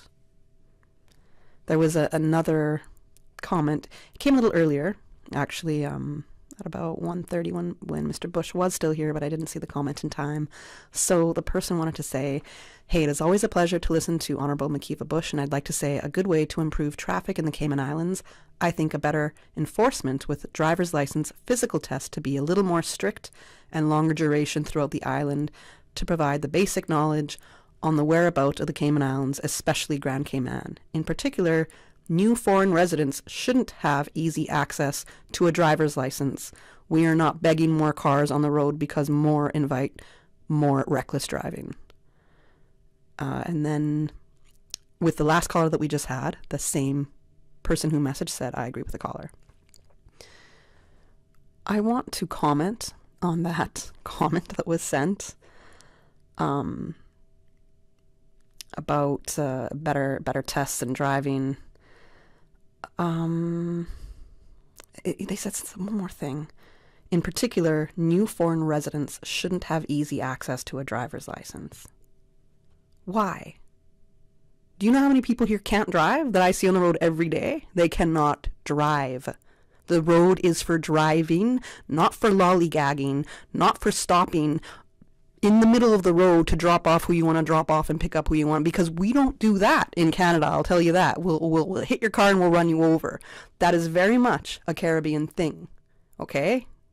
So I need to know how foreigners are involved in that. It could be other regions in the world, but it is definitely not a North American thing. You don't just stop your car and allow people in and out with all this traffic behind you. You don't. You pull over to the side of the road if there's a side, or you pull over on the next side road to do such thing. So when we talk about driving tests, how about we test everybody? That's what I got to say on that. How about we test everybody over again? I think a lot of people pay for their licenses. Not necessarily here, but I think a lot of people do it. I'm not saying that's happening here. So we do have a caller. We have a break and then a caller. So let's take the break. I hope, Susan, you told them we're going to take a break first. So we're going to take a break and then we'll take the next caller. When you're craving something big, something tasty that gives you that lip-smacking satisfaction, something that hits the spot, there is nothing better than a footlong from Subway. It's pretty tasty. Filling and full of flavor. Try our new sweet onion steak teriyaki with a twist. Or the classic chicken teriyaki. Top it with green pepper, onions, cheese, and that sweet onion teriyaki sauce, all piled on your favorite artisanal bread. Satisfy that craving with a footlong from Subway. Fresh, delicious, tasty, meaty. Let's make it a meal with a drink, chips, and cookies. There is nothing better than a footlong from Subway. A caring and community spirit, cherished family and cultural values. These are some of the things that still embodies the Caymanian way of life in the Eastern Districts today. Savannah Pharmacy, your neighborhood pharmacy, located in Countryside Shopping Village, is delighted to offer products and services of real value. Whether it's catering to your family's medical needs or carrying apparel, gifts, and beauty products, Savannah Pharmacy provides you with more than just prescriptions. Remember, they're always just around the corner with everything your family needs and convenient opening hours, including Sundays and holidays. Savannah Pharmacy. For more information, call 946-3336. For medical lab services in Cayman, go straight to MedLab.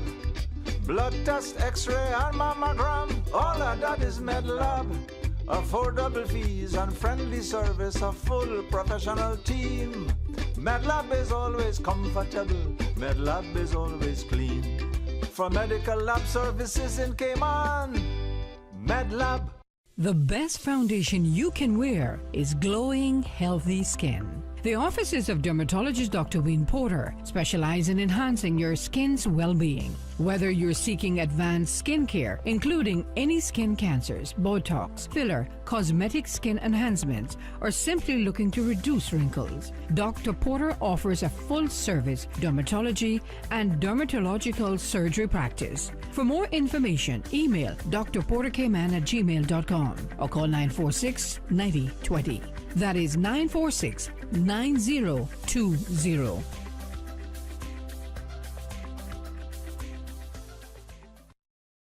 Enjoy a magical night of arts and culture at Red Sky at Night Multidisciplinary Arts Fair at the Hockwell Cultural Center, Saturday 15th April from 2 to 11 p.m. With 4 stages of live music, dance, poetry, and theater performances, over 100 artists and artisans, creative kids corner, delicious food, Caymanian village with traditional demonstrations and fireworks. There is so much to see and do at Red Sky at Night. Brought to you by the Cayman National Cultural Foundation. Early bird tickets are $15 and $25 at Funky Tanks locations, the CNCF office, or online at www.ticketsplus.ky. Gates open at 1:30 p.m. Freedom, Cayman Brack. Freedom, Little Cayman. Soft breezes, blue waters, no traffic. Unwind and rejuvenate your mind, body, and soul. Sister Island Staycations, a taste of freedom. Discover all that our sister islands have to offer.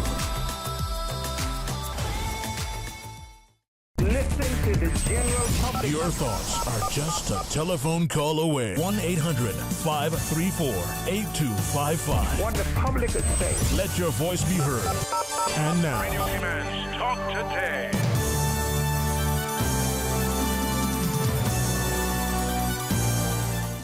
Good afternoon. Welcome back to Talk Today. We're on the last stretch here of Talk Today. I'm Kathy Miller, filling in for Sterling Doiney Banks.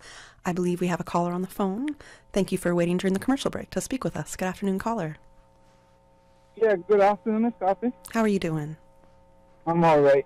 Glad to hear a new voice a little bit in the show, right? Oh, thank you. Thank you so much. Just to hear your opinions, but I wanted to comment on the last comment that I had made, right? To kind of further explain myself. And wait, was it a WhatsApp comment? Yeah, the okay, last okay, one cool. that you had read out. The one okay, no problem. Yeah, so what I was trying to say, right, because like by me traveling and getting to understand different laws and different things in different countries, I would like to say, like, when it comes into the driver's license part, you can go for example, I love California. That's my place to go. Like that's my second home. Yeah. I have there, and I visit on a regular most of the time before COVID. But I would like to say, right, I have an aunt that lives there, and she was living here in Cayman from before I was born. She had her license from before I was born. She just left the island like 2016, 2015, something like that, right? And she's in California. So when she was in California, she was applying for her driver's license, and they wasn't giving it to her as easy as that because she has a driver's license in another jurisdiction. So what I'm trying to say is make the road test, like, you know, the driver's test, not the exam, like the written test. I'm talking about the physical driving test, like where the driver instructor supposed to show you what to do. I mean, not show you, but like direct you and where to go and whatnot. And it should show your skills of your navigation on the island, at least to prove that you are able to drive in the Cayman Islands. Not just, oh, you can drive. Can you drive in the Cayman Islands? Because we have a lot of roads. It's a very small island, so it's very easy to get, I mean, I would say very easy to some people to get lost, if especially they don't know the whereabouts on this island. So what I'm trying to explain is just not make it be, oh, we're going to just take you down South Sound Road, and then you go take one roundabout and then park, and then that's your granted right there if you passed or not. Mm-hmm. More of a stricter policy of, okay, the duration of you keeping your temporary license while you are learning to drive, or not just learning to drive, getting used to the roads of the Cayman Islands, especially Grand Cayman, because we have traffic for all different reasons. It's not just or too much cars. I still don't believe in the too much cars. Neither part. do I. It's about where people are going. It's the stupidest argument I've ever heard, to be honest. But I want to say something.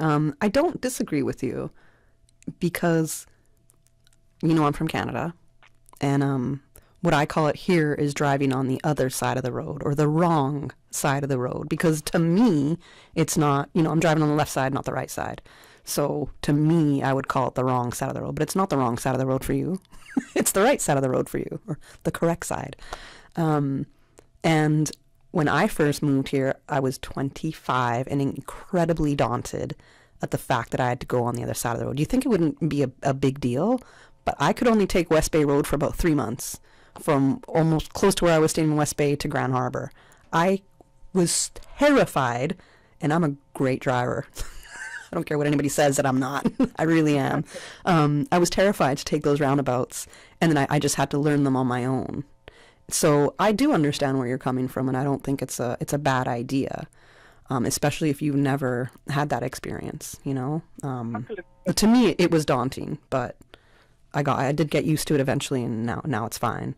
But yeah, you'll also hug one side of that lane. I find is a lot as well. So if now I'm driving on the left, I'll hug the left side of that lane a lot.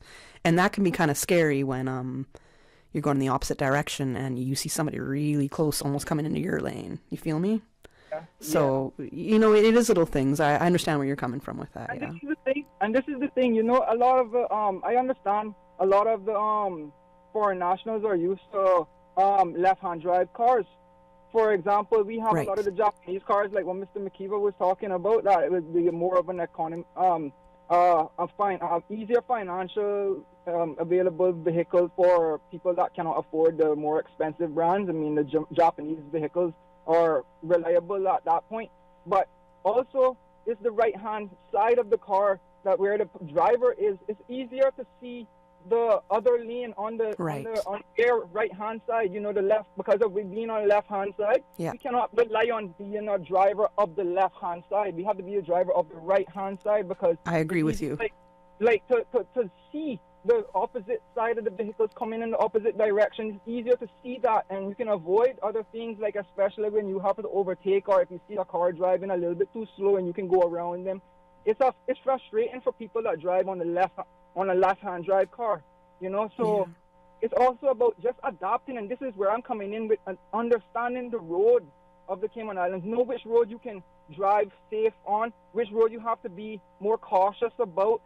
Highways, take the bypass on necessary times. I know a lot of people that just take the bypass because they think it's faster, and then they fuck up into a bottleneck, a gooseneck, or something, whatever they call that. This is the type of stuff, at certain hours of the day, there's traffic on this side. There's no traffic on the other side. So then maybe you can lessen your time by knowing where you go, because I've seen this in person, where people actually use Google Maps and drive with this Google Map on the Cayman Islands, like just to go to a bank or just to go to insurance company or wherever. I get it, yeah. Being wired, that's supposed to be hot wired in your brain where these places are without even thinking. Because it's a small island, like I said, it's easy to get lost, and at the same time, it's easy to remember things. Caller, because it's so much roads. You want to know how many people didn't know where Radio Cayman was, and they've lived here for a number of years. And when I have to say we're behind the glass house across from immigration, and it's like, oh, immigration. They only know about this road because of the 1 or 2 times they might have to go to immigration a year, and that killed me. I was like, how do you not know where, at least the original immigration building is, how do you not know where the glass house is? But it's a lot of people don't want to familiarize themselves with the roads or, what's in the roads of the Cayman Islands. And that's a sad reality. Yeah, we should have a book that have the particular directions, like to direct people, like a map, like how they have it for the tourists when they come in the Cayman Islands. They have a brochure or the pamphlets where they show the map that you can just open up, big old map. And that's why we have Google Maps, or the map on the map app on your phone. The Google Maps, people rely on the direction of Google Maps, and Google Maps will tell you it's 15 minutes to go to this place from point A to point B, but it would be 5 minutes if you know where you're going. Yeah, I understand that, but that is the reality of it, and that's Google Maps when you use it anywhere. Once you know a shortcut, once you know a better way, once you know how the traffic is, you're going to know certain roads to go down, you know? Famously, before the, I guess, bypass was built going into West Bay, you would know that late at night you don't drive down West Bay Road if you don't want to go through any roadblocks. You would go through certain roads down the back of Snug Harbor. We all knew that. We all knew what to do, but you only figure that out after a little bit of time here. And that might not have been the healthiest example to give, but it's a pretty realistic one. Before we grant driver's license, this is where we need to have a little time. Just like when you're first time applying for a driver's license, you have a learner's license, and you're only allowed to drive with somebody that has a full driver's license for how much? Over 3 years, I think it is. It's been so long now. I don't know. I mean, this is the thing. You know, we need a little bit more experience on the road than to just grant a driver's license because you can drive. Well, to get experience, you have to do it. That's the only way you're going to get experience is by doing it. So, I understand where you're coming from. It's interesting ideas for sure. We did have a message come in saying, in response to your idea, are you going to create a driving test too for the tourists before they can rent a car? It just doesn't make sense. That was the comment that came in. Who is it that we are granting to drive on our roads is the thing, because there's a lot of accidents are happening because of people don't know where they're going. Yeah, and at the same time, a lot of people drive very carefully as a tourist here. Because they don't want to get in an accident. I do miss the days of the white driving license when you knew. I know that some of them are kind of green now. I guess a kind of light greenish on the number plates. But I think so many of us are conditioned to the fact that when we saw a white license plate, we also knew that was a tourist. And now everybody's license plate is white. So that was a little. I would like to go back to a different colored license plate to help drivers as well be aware of who's on the road. We also have to, as drivers, be aware who's on the road, right? I gotta wrap the show up. Thank you so much, caller, for your thoughts and what your ideas were. Thank you to everybody who sent their messages in. I really appreciate it. I think I read every message. If I missed one, I'm really sorry. It's just that I opened up a bunch at a time and was trying to read them through. Thank you for the calls, especially that were coming in for Mr. McKeeva Bush, the 3 motions that he mentioned that he'll be bringing to the House, and we'll see what's going to happen with that, I guess. Keep staying tuned to Radio K-Man. And it's Wednesday, right? All right, well, what we got tomorrow? We got the Business Buzz tomorrow morning. So stay tuned for the Business Buzz tomorrow morning.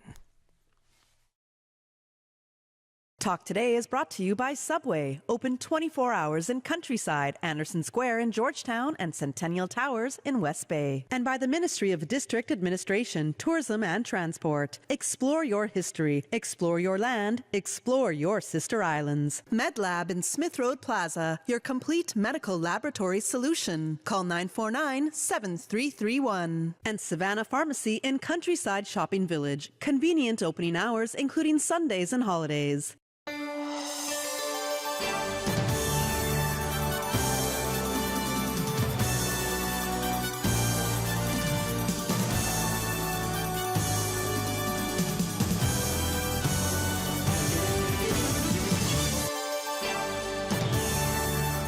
Shaken yet standing firm.